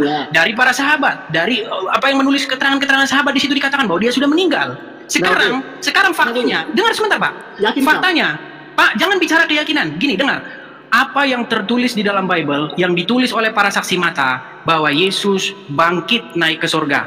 Apa yang ditulis oleh para sahabat, ditulis dalam kitab Sirah, ya, ditulis dalam sirah Nabi Muhammad, dikatakan Muhammad meninggal, dimakamkan, dan dia sekarang masih wafat di kuburan, masih meninggal di kuburan. Anda pengikutnya, ya, Anda pengikut Muhammad, yang mohon maaf, Muhammad sudah meninggal. Saya pengikut Yesus. Bukan Muhammad. Ya, Nabi Muhammad yang menyampaikan. Oke, berarti Anda pengikut orang yang sudah meninggal. Betul. Oke, sudah. Berarti itu bedanya kita. Oke, itu bedanya kita. Kita saling menghargai. Itu bedanya kita. Anda pengikut orang meninggal, Anda pengikut. Simak apa yang diungkapkan oleh profesor dan cendekiawan muslim yang satu ini. Kita kutip dalil liputan 6, teman-teman. Quraisy Shihab mengatakan, "Tolong jangan pilih ustadz yang suka memaki." Kiai Haji Quraisy Shihab ibaratkan begini. Nah, teman-teman, ternyata ada juga ustadz-ustadz yang suka memaki-maki, teman-teman. Bisa jadi ini adalah salah satu oknum yang dikatakan oleh Habib Kribo tadi, teman-teman, di mana mereka seakan-akan orang yang paling beriman, paling beragama, dengan kepalanya ada titik hitam dan juga jenggotnya sampai panjang ke lantai, kata Habib Kribo tadi kan, teman-teman. Di era modern ini, ketika ceramah agama mudah diakses melalui berbagai media, umat Islam dihadapkan pada pilihan beragama, ustadz atau penceramah yang dapat mereka ikuti. Namun tidak semua pendakwah menggunakan cara yang sejuk dan penuh hikmah dalam menyampaikan pesan agama. Menanggapi fenomena ini, wah, ini ternyata sebuah fenomena nih, teman-teman. Berarti sudah sering terjadi nih, teman-teman. Profesor Kiai Haji Quraisy Shihab, seorang cendekiawan muslim, terkemuka menekankan pentingnya memilih ustadz yang tidak memaki-maki dalam dakwahnya. Quraisy Shihab mengingatkan bahwa dakwah adalah ajakan kepada kebaikan yang harus disampaikan dengan cara yang baik pula. Ia menekankan pentingnya mencontoh akhlak Nabi Muhammad SAW yang selalu lemah lembut dalam menyampaikan ajaran Islam. Mengutip sabda Nabi Muhammad, "Barang siapa yang beriman kepada Allah dan hari akhir, hendaklah ia berkata baik atau diam." Ayahanda presenter Naswa Shihab menegaskan bahwa ini adalah pedoman penting bagi para pendakwah. Kata-kata yang baik dan penuh hikmah lebih efektif dalam menyentuh hati dan menggerakkan orang untuk berubah ke arah yang lebih baik. Dalam dakwah, seringkali ditemukan penceramah yang menggunakan kata-kata yang keras dengan alasan untuk menegur atau mengingatkan umat. Namun, Profesor Quraisy Shihab mengingatkan bahwa cara ini justru bisa menimbulkan antipati dan menjauhkan orang dari ajaran agama Islam yang seharusnya penuh kasih sayang dan rahmat. Menukil Islam.co, Quraisy Shihab menjelaskan hal yang menarik ketika ditanya seseorang terkait kriteria ustadz yang tepat untuk dijadikan panutan atau sebagai penceramah. Mantan rektor lain, sekarang UIN, Syarif Hidayatullah Jakarta, ini menjelaskan dengan penuh kasih ibarat seorang bapak menasihati anaknya. Pilihlah ustadz yang menganut paham moderat. Anda tidak akan mendengar makian, tutur mantan Menteri Agama ke-16 masa Presiden Soeharto ini. Quraisy Shihab menjelaskan bahwa ustadz yang wasatiyah akan terbuka untuk dikritik dan tidak fanatik dengan satu pandangan dan menilai pandangan yang orang lain salah. Quraisy Shihab menjelaskan bahwa ustadz wasatiyah akan terbuka untuk dikritik dan tidak fanatik dengan satu pandangan dan menilai pandangan orang lain salah. Ustadz yang wasatiyah memahami bahwa jalan menuju agama itu besar dan memiliki jalan-jalan kecil untuk menuju jalan besar itu. Karena dalam rincian ajaran agama yang Tuhan tanyakan adalah hasilnya, misalnya 5 tambah 5 10, tapi bisa juga 7 tambah 3 lanjutnya. Salah satu ciri ustadz yang wasatiyah menurutnya adalah berpengetahuan luas. Ustadz yang berpengetahuan luas akan mampu menilai dan menghargai suatu pendapat, sedangkan ustadz yang sempit pengetahuannya akan mudah menyalahkan. Semakin luas pengetahuan seseorang, semakin besar toleransinya. Semakin sempit, semakin bodoh tandasnya. Nah, teman-teman muslim, silahkan kalian mau milih ustadz yang modelnya seperti ini. Karena ustadz yang berilmu itu seperti yang dikatakan oleh Bapak Quraisy Shihab ini, bahwa mereka pasti adalah orang yang sangat toleransi. Tetapi jika ustadzmu kamu dapati tidak bisa bertoleransi atau orang yang intoleran, maka mereka bisa dikatakan ustadz yang BODOH, kata Quraisy Shihab. Nah, pertanyaannya adalah, apakah Zuma termasuk standar ustadz yang baik atau ustadz yang toleran? Mari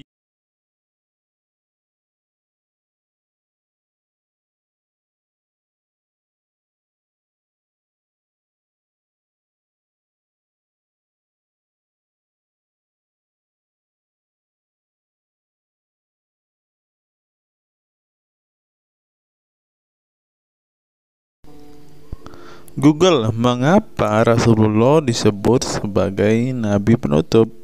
Apa alasannya?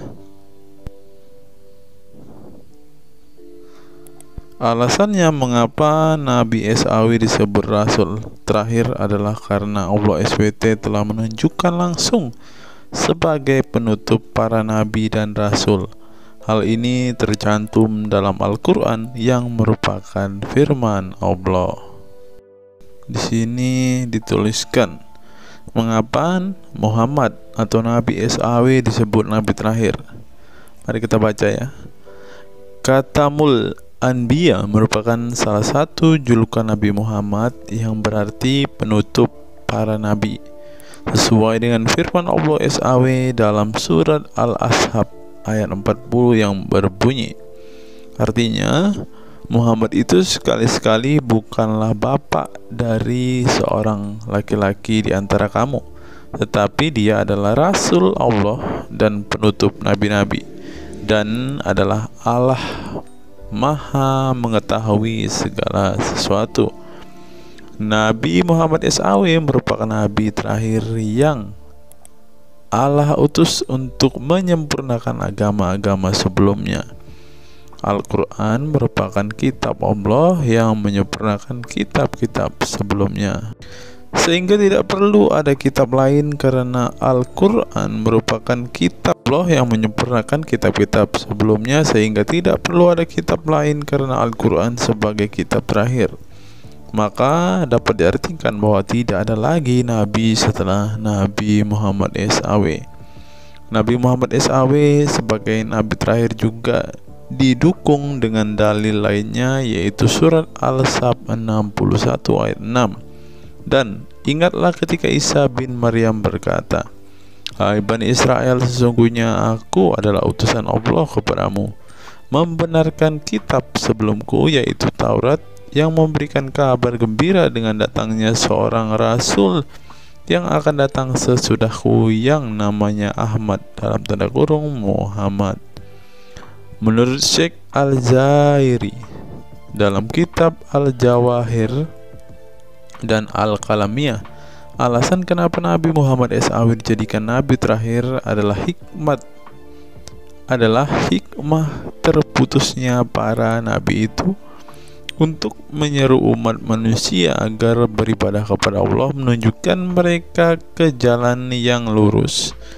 dalam urusan kehidupan duniawi dan ukhrawi, memberitahu kepada mereka tentang hal-hal yang tidak dapat dicapai oleh penglihatan mereka, dan memberitahu keadaan yang pemikiran mereka belum sampai, dan menetapkan dalil yang meyakinkan serta menghilangkan syubhat keserupaan yang tidak benar. Adapun hubungan dakwah Nabi Muhammad SAW dengan nabi-nabi terdahulu ialah terbangun atas dasar sebagai penguat dan penyempurna dakwah nabi-nabi sebelumnya. Oleh karena itu, semua para nabi selalu dibangun atas dasar dua pondasi utama, yaitu akidah, syariat, dan akhlak. Dari segi kaidah, dari segi akidah, semua ajaran yang dibawa oleh para nabi, mulai dari Nabi Adam alaihissalam sampai Muhammad sallallahu alaihi wasallam, adalah sama. Tidak ada beda antara nabi satu dengan nabi yang lainnya. Semuanya mengajarkan keimanan terhadap keesaan Allah SWT, yaitu dengan membersihkan dari segala sifat yang tidak layak baginya, dan mengimani adanya hari kiamat serta adanya surga dan neraka. Maka dari itu, semua para nabi menyerukan kepada kaumnya masing-masing antara dasar iman kepada Allah, dan semua para nabi setelahnya saling membenarkan ajaran yang telah dibawa oleh para nabi sebelumnya. Adapun dari segi syariat yang mengatur tatanan kehidupan masyarakat dan individu terhadap perbedaan dalam metode dan kuantitasnya antara satu nabi dengan yang lain. Hal itu disebabkan karena syariat tersebut dalam ranah pelaksanaan, bukan sebuah pengabaran seperti akidah. Perkembangan zaman dan perbedaan bangsa yang satu dengan bangsa yang lainnya turut mempengaruhi syariat mereka satu sama lain. Diutusnya satu nabi itu adalah khusus untuk umatnya pada waktu itu, bukan umum untuk semua manusia. Sebuah hukum syariat terbatas dalam ruang lingkup yang sempit sesuai dengan umatnya pada waktu itu secara khusus. Nah, dari bagian pertama ini kita mengetahui, teman-teman, mengapa Rasulullah ini dikatakan sebagai nabi penutup, karena Rasulullah juga mengajarkan kepada keesaan Allah, teman-teman. Nah, seperti yang terus di sini. Semuanya mengajarkan keimanan terhadap keesaan Allah SWT, yaitu dengan membersihkan dari sifat segala yang tidak layak baginya, dan mengimani adanya hari kiamat dan adanya surga dan neraka. Salah satu alasan mengapa Rasulullah disebut sebagai nabi penutup adalah ini, teman-teman. Mari kita lihat fakta berikutnya. Menurut kumparan, teman-teman, alasan mengapa Rasulullah SAW disebut nabi terakhir, teman-teman, mari kita simak ya.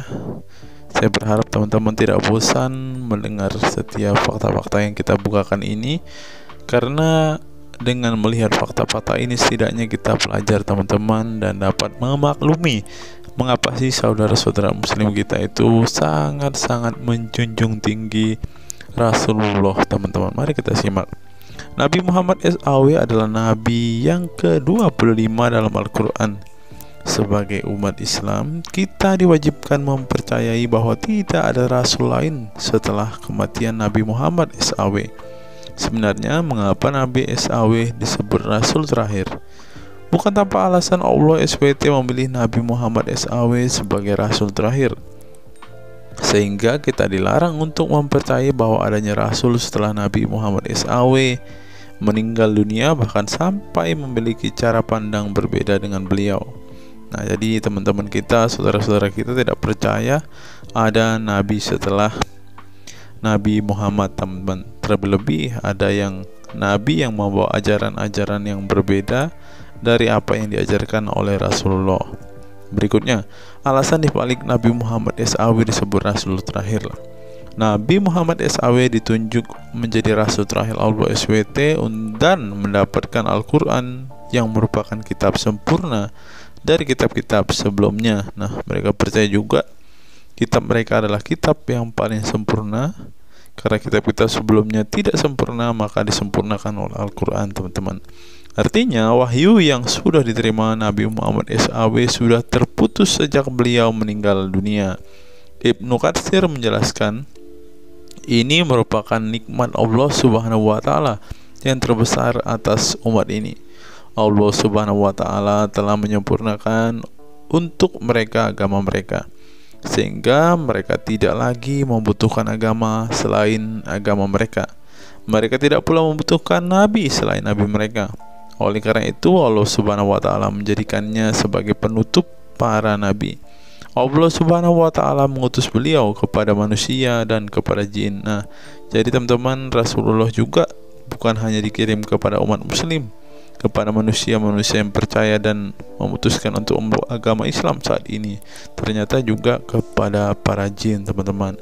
Allah Subhanahu wa Ta'ala berfirman, artinya Muhammad itu sekali-kali bukanlah bapak dari seorang laki-laki di antara kamu, tetapi dia adalah Rasulullah dan penutup nabi-nabi, dan adalah Allah Maha mengetahui segala sesuatu. Dikutip dari buku situs-situs dalam Al-Quran oleh Syarifuddin Al-Fikri, para ahli bahasa memberikan makna terhadap kata ma dalam surat Al-Ahzab ayat 40 dengan al-istitsaku wal ma'u, yang artinya memastikan dan menolak sesuatu. Sehingga Al-Quran menyebutkan bahwa Nabi Muhammad SAW sebagai khatam an-nabiyin, artinya pasti tidak ragu beliau seorang nabi terakhir dan menolak orang mengaku di kemudian hari. Adapun alasan dibalik Nabi Muhammad SAW sebagai Rasul terakhir dijelaskan oleh Syekh Al-Zairi dalam Al-Jawahir Al-Kalamiyah. Sebenarnya Nabi kita Muhammad dikatakan sebagai penutup para nabi itu hanya karena sesungguhnya hikmat terputusnya para nabi itu menyeru umat manusia agar beribadah kepada Allah, menunjukkan mereka ke jalan yang lurus dalam urusan kehidupan duniawi dan ukhrawi, memberitahu kepada mereka tentang hal-hal yang tidak dapat dicapai oleh penglihatan mereka, dan memberitahu keadaan yang pemikiran mereka belum sampai, dan menetapkan dalil yang meyakinkan serta menghilangkan syubhat-syubhat keserupaan-keserupaan yang tidak benar. Karena itu, umat manusia tidak memerlukan lagi kepada nabi sesudah Nabi Muhammad, sebab syariatnya telah mencapai batas kesempurnaan. Dan dari alasan inilah tampak jelas tentang rahasia terusnya beliau untuk seluruh umat manusia, dan keberadaan beliau sebagai manusia yang paling utama dalam segi fisik serta halaknya. Demikianlah penjelasan singkat mengenai Nabi Muhammad SAW sebagai Rasul terakhir. Semoga dengan mengetahuinya dapat menambah meneladani beliau sebagai sosok yang sempurna. Beliau meminta untuk saudara muslim kita menyebutkan 3 keistimewaan Rasulullah yang jauh melebihi Yesus Kristus. Dan pada kesempatan ini juga kita akan membantu saudara muslim kita ini untuk menjawab pertanyaan Ibu Sofiatul tersebut. Kira-kira apa saja keistimewaan Rasulullah? Mari kita simak video selengkapnya. Paling tidak ada 10 keistimewaan Rasulullah yang akan kita bukakan di kesempatan video kita hari ini. Siapkan hati, pikiran, dan kopi Anda agar Anda dapat berkomentar secara waras dan sadar pada kolom komentar video ini. Yang perlu diingat, jangan menghujat ya teman-teman. Mengutip sindonews.com, inilah ke-10 keistimewaan Rasulullah. Yang pertama, air liur Rasulullah menjadi obat. Dari Saul bin Sa'ad berkata, saat Rasulullah dan para sahabat akan berperang di Khaybar, Rasulullah bersabda bahwa ia akan memberikan bendera kepada seorang pria yang cinta dan dicintai oleh Allah dan Rasul-Nya, dan Allah akan memberikan kemenangan. Rasulullah mencari Sayyidina Ali. Akan tetapi para sahabat mengatakan bahwa Ali sedang mengalami sakit mata. Rasulullah memerintah para sahabat untuk mendatangkan Ali kepada beliau. Kemudian Rasulullah meludahi kedua matanya dan mendoakannya. Seketika itu sakit matanya sembuh seakan-akan tidak ada bekas sakit sebelumnya. Kemudian sahabat Khalid bin Ali mengaku pernah digigit kalajengking di kakinya. Lalu Nabi meludahi kakinya dan mengusapnya. Seketika hilang sakit dan berhenti darahnya keluar. Khalid bin Ali mengatakan, aku digigit oleh kalajengking ketika aku di dekat Nabi Muhammad, lalu beliau meludahi kakiku dan mengusapnya. Yang kedua, rambut beliau membawa berkah. Sahabat Khalid bin Walid radhiyallahu anhu tak pernah kalah di medan perang. Di setiap perang, Khalid selalu meraih kemenangan dan membuat nyali musuh ketakutan. Ternyata penyebabnya tak lepas dari keberkahan rambut Nabi Muhammad yang selalu dia bawa ketika perang. Rambut beliau juga dijadikan sebagai obat bagi orang sakit. Yang ketiga, keringat Nabi Muhammad menjadi minyak wangi.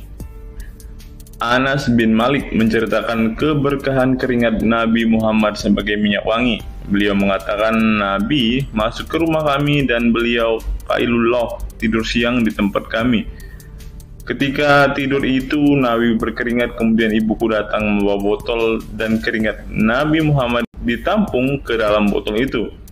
Kemudian ketika Nabi bangun dari tidurnya, beliau bertanya kepada ibuku, wahai Ummu Sulaim, apa yang sedang engkau perbuat? Ummu Sulaim mengatakan, ini keringatmu wahai Rasulullah, aku jadikan minyak wangi dan ini adalah minyak wangi yang paling wangi. Yang keempat, tidak memiliki bayangan.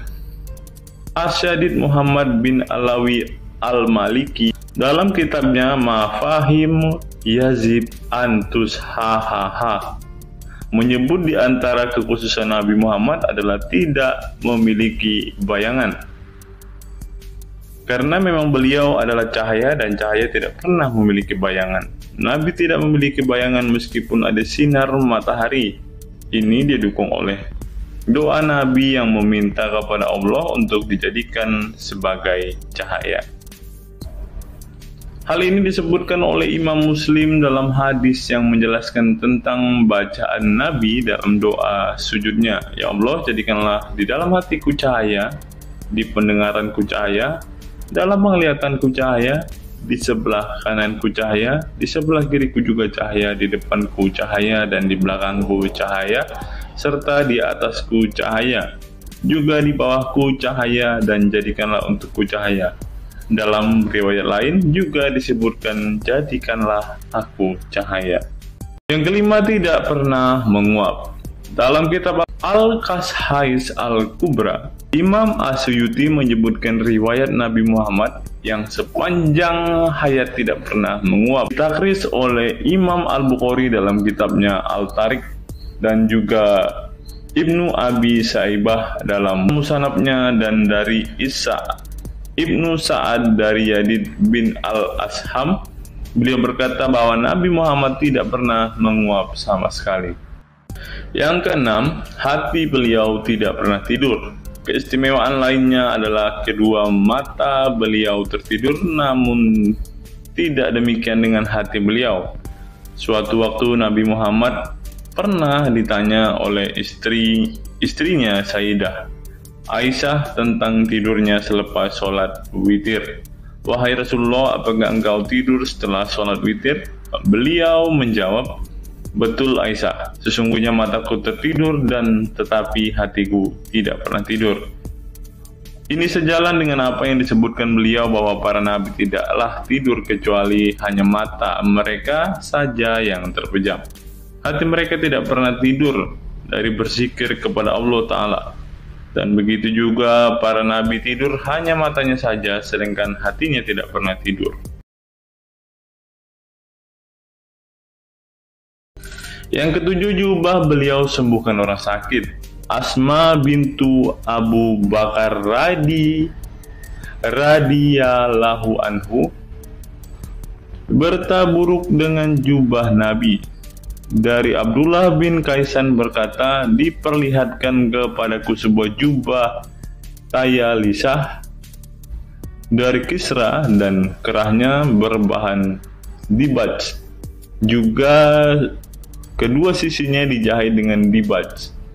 Asma berkata kepada budaknya, "Wahai Abdullah, jubah ini dahulu ada pada Aisyah hingga ia wafat.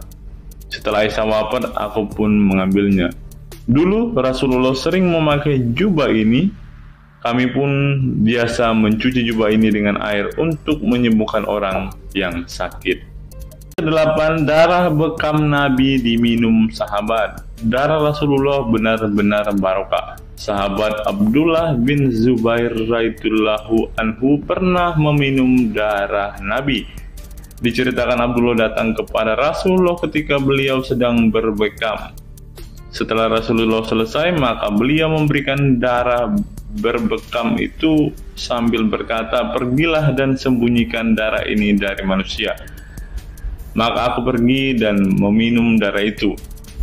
Selepas itu aku mendatangi Rasulullah kembali. Lalu Rasulullah bertanya, "Apa yang kamu lakukan?" Abdullah menjawab, "Aku sudah sembunyikan darah itu di tempat yang tidak boleh dilihat oleh manusia." Baginda Nabi berkata lagi, "Jangan-jangan kamu telah meminumnya?" Beliau menjawab, "Ya, aku telah meminumnya, wahai Rasulullah." Setelah meminum darah itu, Nabi Muhammad berkata kepada Abdullah, "Sungguh engkau telah menjaga dirimu dari api neraka." Yang ke-9, tidak pernah ihtilam atau dalam tanda kurung mimpi basah. Ihtilam adalah keluarnya air mani karena sebab mimpi atau fantasi. Di Indonesia sering disebut dengan mimpi basah. Dan itu tidak pernah terjadi pada Nabi Muhammad. Dalam kitab hadis Al-Mu'jam Al-Kabir, Imam At-Tabarani mengeluarkan sebuah riwayat dari Ibnu Abbas bahwasannya Nabi Muhammad tidak pernah ihtilam atau mimpi basah. Yang ke-10 yang terakhir, teman-teman, dapat melihat dan mendengarkan ringkihan langit. Dari sahabat Abu Dzar, Nabi Muhammad bersabda, "Sesungguhnya aku melihat apa yang kalian tidak lihat, dan aku mendengar apa yang kalian tidak dengar, ringkihan langit. Dan memang pantas langit bersuara ringkih, karena di setiap jarak 4 jari di langit ada malaikat yang menaruh keningnya dan sujud kepada Allah. Demi Allah, seandainya kalian mengetahui apa yang aku ketahui, kalian akan sedikit tertawa dan banyak menangis." Keistimewaan lain dari Nabi Muhammad disebutkan ketika beliau buang air tidak ada bekasnya sama sekali. Dalam kata lain, semua kotoran beliau ditelan bumi, tak sedikit pun yang tertinggal. Beliau juga mampu melihat ke belakang dengan jelas sebagaimana beliau melihat ke depan. Itulah ke-10 keistimewaan Nabi Muhammad yang juga menjadi bukti kenabian beliau. Rasulullah adalah manusia sebagaimana umatnya, akan tetapi Allah menjadikan beliau sebagai manusia yang tidak seperti manusia pada umumnya.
Hari ini kita akan menyimak sebuah kisah yang saya kutip dari sebuah artikel yang akan menggemparkan kita semua. Karena kisah ini berisi sebuah cerita tentang para sahabat Nabi Muhammad yang katanya masuk surga. Bagaimana mungkin para sahabat ini bisa masuk surga? Sedangkan junjungan mereka sendiri pun tidak mempunyai kepastian surga. Seperti yang diungkap Bapak Quraisy Shihab berikut ini. Tidak benar, saya ulangi, tidak benar bahwa Nabi Muhammad sudah dapat jaminan surga. Mendengar apa yang dikatakan Bapak Quraisy Shihab tadi, jelaslah bahwa Rasulullah pun tidak pasti masuk surga. Bagaimana mungkin para sahabat masuk surga jika sang junjungan sendiri tidak punya kepastian surga? Memang sedikit aneh sih teman-teman. Nabi tidak pasti masuk surga, tapi para sahabat masuk surga. Mungkinkah para sahabat lebih baik dari sang Nabi? Untuk itu, mari kita simak kisah para sahabat Nabi berikut ini dan temukan alasan mengapa mereka bisa masuk surga. Kisah sahabat Nabi Muhammad SAW yang dijamin masuk surga oleh Allah SWT. Semua manusia pasti menginginkan masuk surga Allah SWT, namun tidak semua jiwa bisa masuk surga. Ada banyak tantangan dan perjalanan yang sangat panjang yang harus dihadapi umat Islam hingga mendapat kesempatan ala SWT untuk masuk surga. Itu juga belum tentu langsung masuk surga. Mungkin harus ke neraka untuk menghapus dosa-dosa terlebih dahulu. Meski demikian, kita bisa belajar dari kisah sahabat Nabi Muhammad SAW yang dijamin masuk surga Allah. Mereka tidak begitu saja mendapat tempat yang keindahannya kekal abadi. Berbagai ujian keimanan dan fisik dalam mengarungi kehidupan mereka di jalan Allah SWT. Siapa sajakah sahabat Nabi SAW yang dijamin masuk surga? Simak selengkapnya dalam ulasan berikut ini. Kisah sahabat Nabi Muhammad SAW yang dijamin masuk surga. Dalam sebuah hadis terdapat 10 sahabat Nabi SAW yang masuk surga. Hadis tersebut berasal dari Abdurrahman bin Auf radhiyallahu anhu. Ia berkata, Rasulullah SAW bersabda. Adapun kisah 10 sahabat Nabi yang dijamin masuk surga yang dikutip dari buku biografi 10 sahabat Nabi yang dijamin masuk surga karya Sujai Fadil 2020. Yang pertama, Abu Bakar As-Siddiq. Abu Bakar As-Siddiq dikenal sebagai manusia terbaik setelah Nabi Muhammad SAW.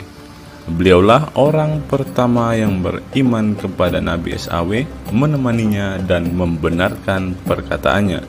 Ketika Nabi Muhammad SAW meninggal dunia, beliaulah yang dipilih menjadi imam dan melanjutkan kepemimpinan sebagai khalifah.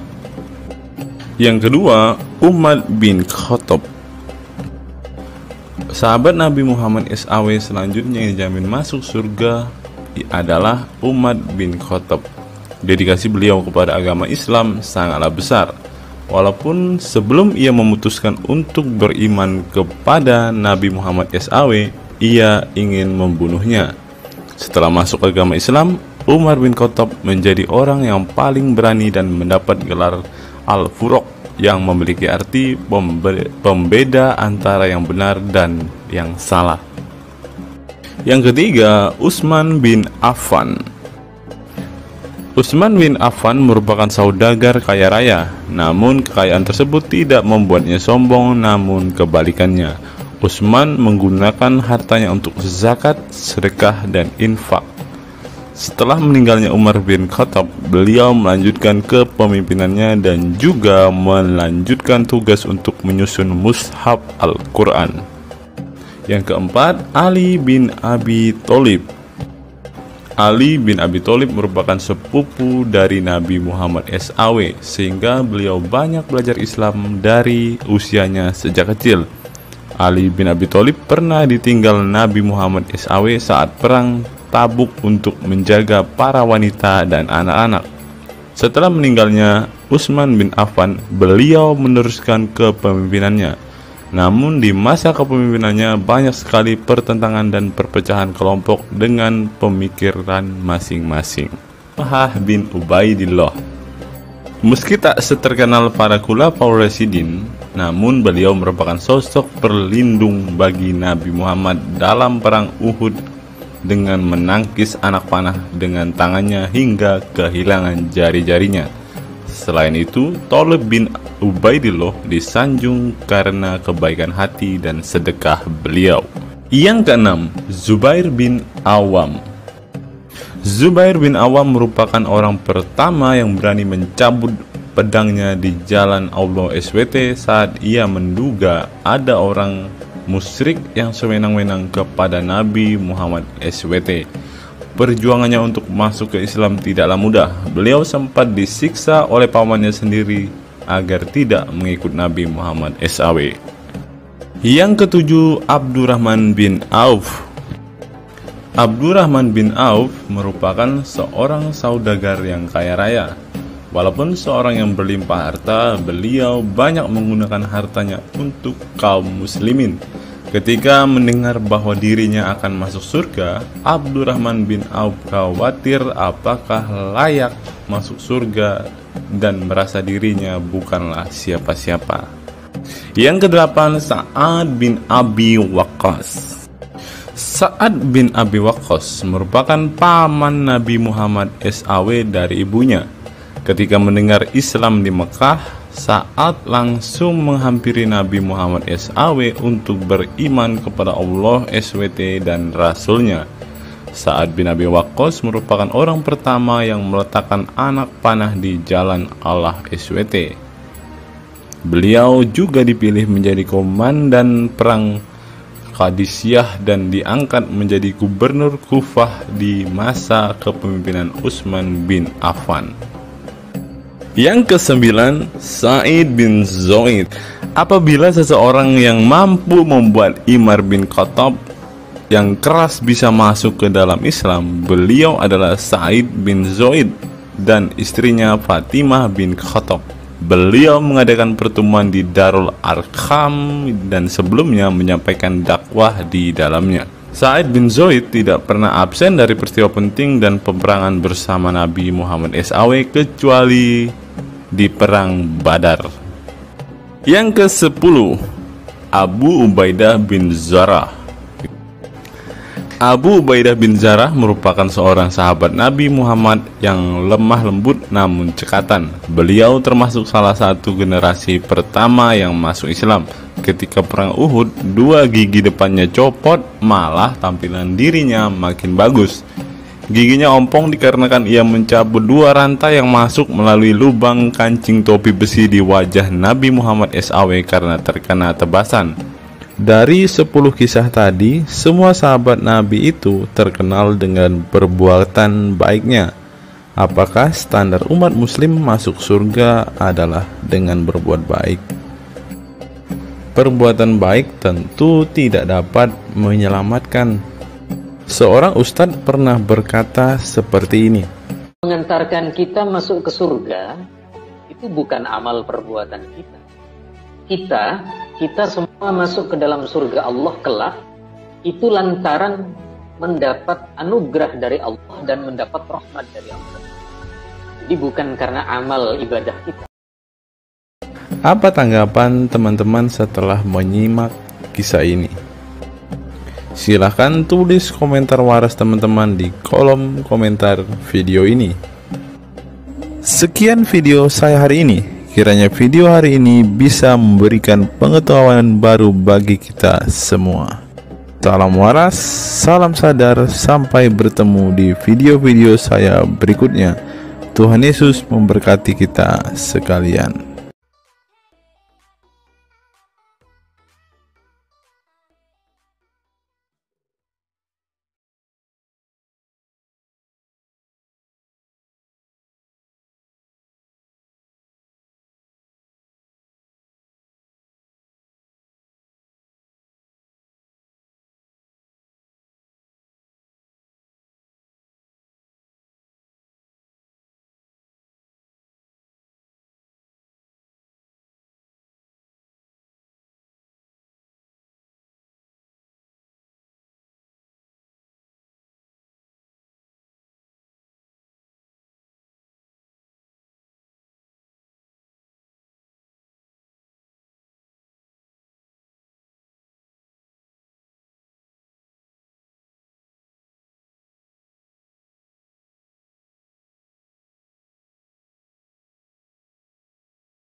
Saya teringat dengan satu perkataan seorang ustadz, teman-teman. Ustadz ini mengatakan bahwa memang benar saudara-saudara muslim kita itu hanya suka membaca Al-Quran, suka berbahasa Arab, tetapi pada kenyataannya mereka ini, teman-teman, ternyata adalah orang-orang yang tidak paham sama sekali dengan apa yang mereka baca, teman-teman.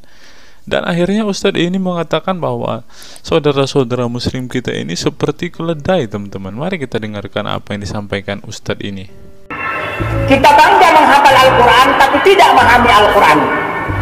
Senang mengulang berbahasa Arab tapi tidak mengerti bahasa Arab. Suka membaca Al-Quran tapi tidak memahami maknanya. Akhirnya apa? Menjadi keledai di Indonesia. Tidak sampai di situ saja, teman-teman. Menurut NU Online, seperti yang disampaikan oleh Gus Baha, ingin umat Islam banyak baca Al-Quran meski tak paham maknanya.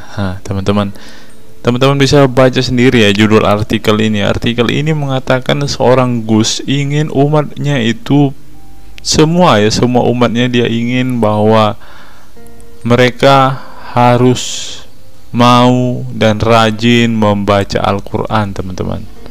Walaupun ya pada kenyataannya apa yang mereka baca mereka tidak ketahui.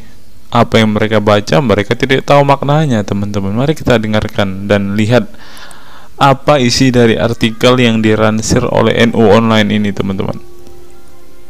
Jakarta, NU Online. Rais Syuriah Pengurus Besar Nahdlatul Ulama PBNU Kiai Haji Ahmad Bahaudin Nur Salim yang biasa dikenal dengan Gus Baha mengingatkan umat muslim atau umat Islam untuk memperbanyak membaca Al-Quran meski tidak memahami maknanya. Waduh, gak bahaya kah ini? Ustadznya mengatakan harus baca saja Al-Quran walaupun tidak paham. Wah, bisa-bisa umat Islam jadi keledai se-Indonesia nih, seperti yang dikatakan Ustadz yang barusan tadi. Karena semuanya disuruh baca, disuruh hafal, tidak peduli tahu atau tidak arti dan maknanya. Aduh, gimana ini, teman-teman? Sebagai kitab suci, Al-Quran harus lebih dekat dengan umat Islam. Cara mendekatinya bisa dengan mempelajari dan memahami kandungan Al-Quran atau membacanya. Membaca Al-Quran lebih bernilai ibadah, terutama di bulan suci Ramadan. Saya paling sangat ingin di Ramadan ini banyak membaca Al-Quran, baik membaca secara qiraatan saja atau lebih jelasnya. Sebagaimana dikutip NU Online dari akun YouTube Santri Gayeng, menurut Gus Baha, membaca Al-Quran tidak harus menunggu paham arti dan tafsirnya, sebab membaca Al-Quran dari huruf ke huruf sudah bernilai ibadah. Meskipun seorang yang membacanya itu tidak paham arti dan maknanya, terlebih ketika membaca dan kemudian menjadikan isi Al-Quran sebagai bimbingan hidup. Gus Baha mencoba melogikakan orang yang membaca Al-Quran tetapi tidak memahami maknanya. Ia menjelaskan ketika seseorang membaca Al-Quran dan tidak paham maknanya, maka seseorang itu hanya menyibukkan diri dengan kalamullah. Hal ini menurut Gus Baha sesuatu yang baik. Tetapi Ustadz yang tadi mengatakan kalau hanya bisa membaca tetapi tidak ngerti maknanya, mereka sama dengan keledai di Indonesia. Nah, sekarang umat muslim bingung nih harus ngikutin yang mana, mau jadi keledai atau hanya menjadi pembaca tetapi tidak tahu apa-apa nih. Lanjut, teman-teman. Efek dari kesibukan dengan kalamullah itu pasti tidak melakukan maksiat. Tetapi kalau kita melihat ya, kalau ada satu contoh kasus yang terjadi di pesantren kemarin kan, teman-teman, di artikel yang kita baca sebelumnya, bahwa kejadian atau hal yang bersangkut paut dengan maksiat ini terjadi di dalam pondok pesantren, teman-teman. Bagaimana ini Gus Baha? Kalau Anda mengatakan bahwa ketika orang sibuk dengan membaca Al-Quran dengan kesibukan membaca kalamullah dan bisa terhindar dari melakukan hal-hal maksiat, tapi kok di pondok pesantren malah terjadi maksiat nih Gus Baha, bagaimana ini? Lanjut, saya beri contoh, meskipun membaca saja dan tidak paham artinya, itu tetap baik. Ada orang yang semalaman itu duduk bersama keluarga, ngobrol ringan tentang masa lalu, cerita lucunya atau lucunya anaknya. Pada malam itu ditulis oleh malaikat bahwa keluarga ini tidak maksiat, tidak dugem, tidak narkoba, dan tidak ke tempat maksiat, jelasnya. Gus Baha mengatakan keberkahan dari seorang muslim atau muslimah menyibukkan diri bercengkrama bersama keluarga, asik guyon dengan teman dan tetangga adalah tidak melakukan maksiat dan tidak macam-macam, apalagi jika saat itu membaca Al-Quran. Hal ini sesuai dengan kajian ilmu usul fikih yang dipelajari Gus Baha dari Al-Makfurlah Kiai Haji Maimun Zubair. Ia menegaskan bahwa di antara kebaikan agama Islam adalah meninggalkan itu adalah pekerjaan yang tidak butuh modal. Gus Baha menjelaskan, apabila seseorang ingin mendapat pahala sholat, maka harus sholat. Kalau ingin mendapat pahala haji, maka harus haji. Namun ada kebaikan yang tidak perlu modal, yaitu meninggalkan kemungkaran. Caranya cukup meninggalkan hal-hal yang dilarang Allah. Cara meninggalkan kemungkaran bisa dengan bercengkrama dengan keluarga, baca Al-Quran, bercanda dengan teman, dan hal positif lainnya. Sehingga kalau ada orang yang tanya, kenapa baca Al-Quran meskipun tidak paham itu dapat pahala? Satu, karena itu kalamullah. Kedua, sebagai kebaikan itu adalah meninggalkan kemaksiatan. Meninggalkan itu bisa dilakukan dengan hal-hal mudah. Ini pentingnya ngaji. Saya ngaji usul fikih dengan Kiai Haji Maimun, abahnya Gus Yasin, katanya. Gus Baha mengaku sejak kecil ia sudah terbiasa membaca dan mempelajari Al-Quran, bahkan hingga saat ini. Kebiasaan Gus Baha mempelajari Al-Quran yang berlangsung puluhan tahun ini membuatnya memiliki kecintaan yang mendalam dengan kitab suci yang diturunkan kepada Nabi Muhammad itu. Ia juga membaca banyak literatur klasik maupun modern untuk memahami Al-Quran, kemudian melakukan diskusi dengan banyak pakar Al-Quran dari berbagai daerah dan negara tentang berbagai tema. Tetapi syukur-syukur bacanya Al-Quran itu paham. Artinya paham sesuai dengan kapasitas masing-masing.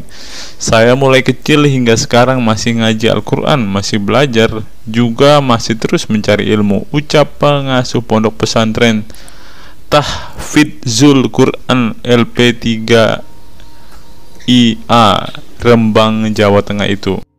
Nah teman-teman, setelah mendengarkan apa yang dikatakan Ustadz Munzir Situmorang dan juga Gus Baha ini, taulah kita sekarang mengapa ketika ada debater Islam yang berdebat dengan saudara-saudara apologet Kristen kita, mereka tidak paham sama sekali dengan Quran mereka, dengan hadis mereka, karena ya seperti ini teman-teman. Membaca Al-Quran, menghafal Al-Quran itu adalah sebuah ibadah bagi kepercayaan mereka teman-teman. Walaupun mereka tidak paham apa yang mereka baca, walaupun mereka tidak mengerti sama sekali apa yang mereka baca teman-teman, yang penting dibaca saja, itu adalah sebuah amal baik. Nah teman-teman, kita belajar bahwa ketika apologet Kristen berdebat dengan para apologet Islam atau dengan para polemikus Muslim, inilah yang terjadi teman-teman. Mereka tidak paham sama sekali ketika mereka ditanya isi hadis dan Qur'annya. Karena pada intinya atau pada kenyataannya, seperti pengakuan dua ustadz ini tadi, bahwa memang benar umat muslim itu hanya senang membaca, hanya suka membaca hanya suka mengimani tetapi tidak paham sama sekali dengan apa yang mereka baca dan imani, teman-teman. Sebagai contoh, teman-teman, kita kalau melihat perdebatan antara Gurunda Zuma dengan apologet-apologet Kristen ya, ketika Zuma ditanyakan ayat-ayat Al-Quran atau hadis-hadisnya, Zuma pasti tidak pernah menjelaskan ayat dan hadis itu, teman-teman. Alasannya ya kita tahu ya, sekarang ternyata memang Zuma pun ternyata hanya hafal, hanya suka membaca tetapi tidak paham dan tidak mengerti sama sekali dengan apa yang mereka baca dan hafalkan, teman-teman. Ya, jadi kita bisa ambil kesimpulan bahwa orang-orang model seperti ini sama seperti keledai di Indonesia, seperti yang diungkapkan oleh Ustadz Munzir Situmorang tadi, teman-teman.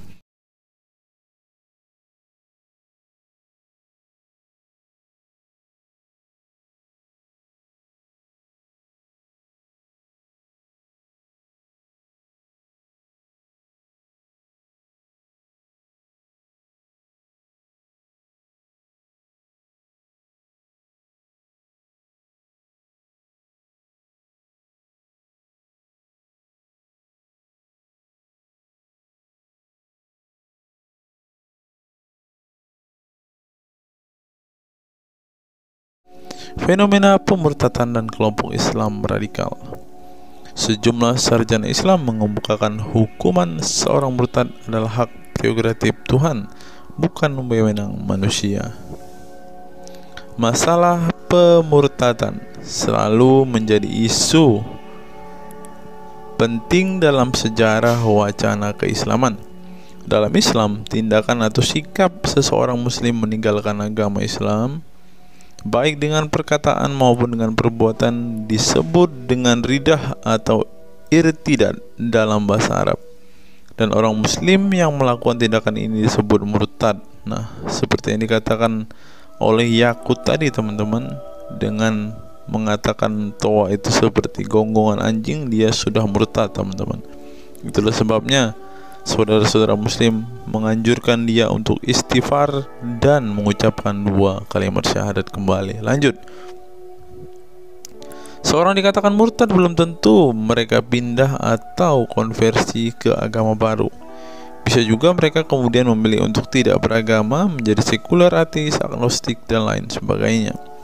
Masalah pemurtadan ini bukan hanya diskursus dan fenomena eksklusif dalam Islam saja, tetapi juga dalam agama-agama lain ya. Ada banyak pendapat di kalangan sarjana muslim tentang status ridah yang dan bagaimana seharusnya memperlakukan seorang murtad. Ada yang berpendapat ridah adalah masalah kepolitikan, bukan masalah teologi keagamaan, sehingga orang yang keluar dari Islam murtad tidak perlu dikenai hukuman apapun, termasuk hukuman pembunuhan. Karena itu akan bertentangan dengan doktrin Islam dan Al-Quran yang menggaransi kebebasan bagi seseorang untuk beriman dan beragama atau tidak beriman dan tidak beragama.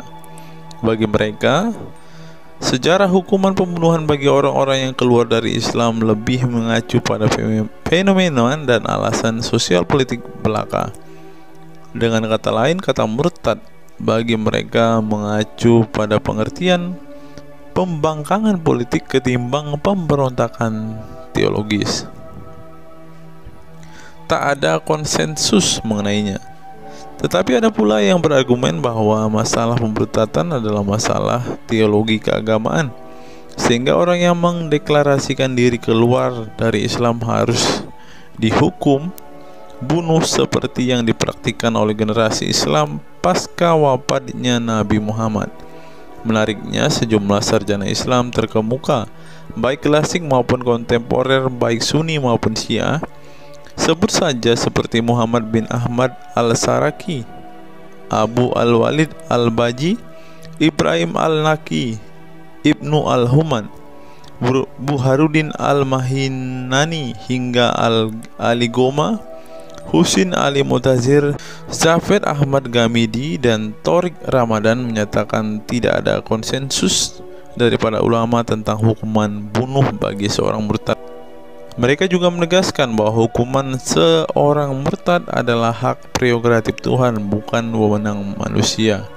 Nah, sekarang kalau kita melihat, ada seorang ustadz mengatakan, siapa namanya itu, Abdul Somad, bilang bagi yang murtad darahnya halal. Nah, gimana ya dengan Abdul Somad ini, teman-teman?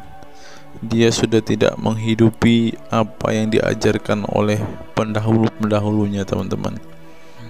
Lanjut, masalah sejarah dan fenomena pemurtadan dalam Islam ini dengan baik dikupas oleh Abdullah Said dalam Freedom of Religion, Apostasy and Islam, atau Taha Jabir Al-Wani dalam Apostasy in Islam, A Historical and Scriptural Analysis.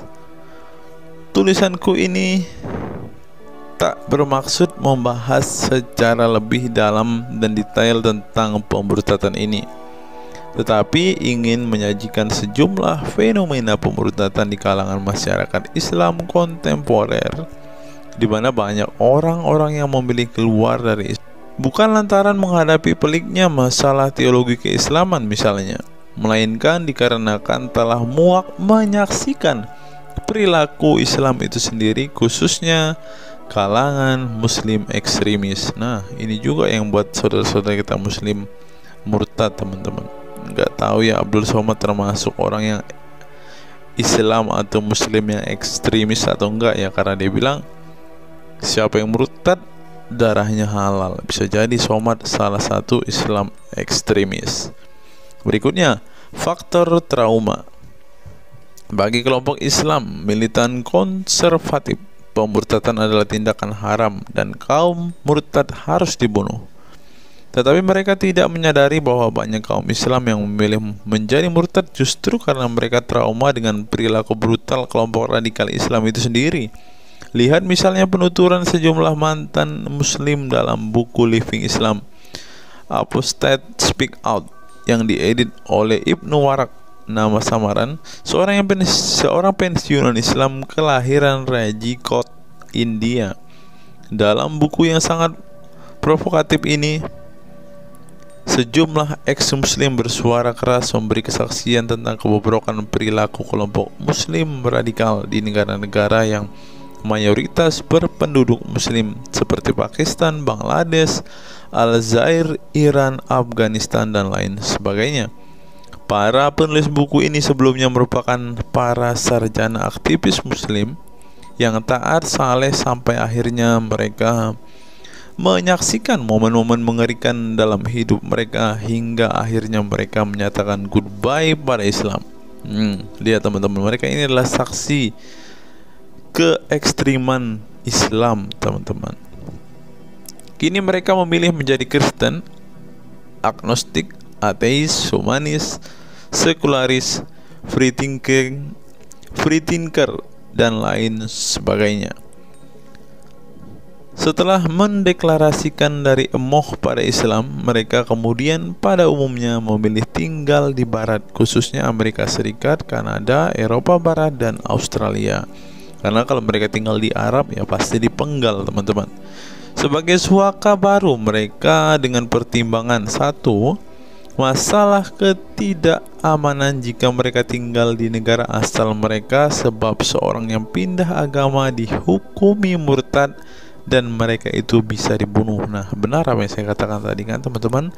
Yang kedua, lantaran di Barat ada jaminan soal kebebasan beragama. Nah, kalau di negara asal mereka hanya satu agama, teman-teman. Kalau mau meluk agama lain ya siap-siap dipenggal karena darahnya halal. Inilah ajaran Islam yang asli. Berikutnya, buku yang ditulis oleh kaum murtad ini penting untuk disimak sebagai kritik tajam atas tindakan radikalisme agama yang dilakukan oleh, meminjam istilah Muhammad Said Asmani, kelompok ekstrim yang sering menebarkan kekerasan dan kebencian dalam menyampaikan pesan-pesan keagamaan tanpa disadari bahwa perilaku sadis dan barbar mereka telah menyebabkan sebagian umat Islam frustasi dan kehilangan kepercayaan terhadap agama mereka, kemudian memilih hengkang dari Islam. Ini menunjukkan bahwa masalah pemurtadan atau proses konversi tidak semata-mata masalah teologi keagamaan, tetapi juga sosial, politik, dan ekonomi. Itulah yang dialami Ibnu Warraq, Ali Sina, Anwar Saik, Faisal Muhammad, Syarek Malik, Samia Libini, Abul Qasem, dan masih banyak lagi. Semula mereka adalah para pemeluk Islam saleh yang kemudian memilih keluar dari agama ini setelah mereka mengalami dan menyaksikan peristiwa tragis dalam sejarah hidup mereka. Simak misalnya penuturan Ali Sina dalam Why I Live Islam, My Passage from Faith to Enlightenment. Ali Sina yang masih keturunan Ayatollah Iran ini menuturkan pengalaman getir hidupnya menyaksikan serangkaian horor di negaranya Iran. Dia mengatakan sejak Ayatollah Khomeini berhasil menggulingkan diktator Shah Reza Pahlavi pada tahun 1979, segera ia mengganti ideologi sekuler negara dengan ideologi Islami yang tunduk sepenuhnya pada otoritas Khomeini.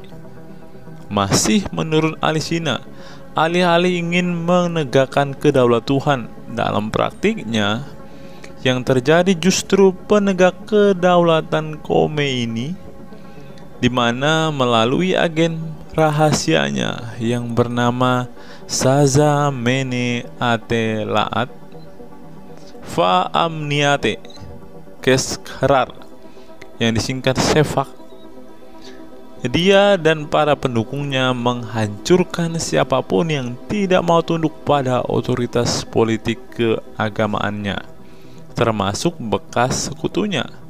Maka pada saat Imam Khomeini berkuasa, kata Sina, nyawa pun menjadi sangat murah. Ribuan orang Irak dibunuh sebagai efek perang teluk antara Iran-Irak. Ribuan pengikut Bahai Faith disiksa dengan tuduhan murtad, dan ribuan penduduk Iran yang menolak otoritas politik dan agama sang imam dipenjara. Nasib kaum perempuan lebih tragis lagi.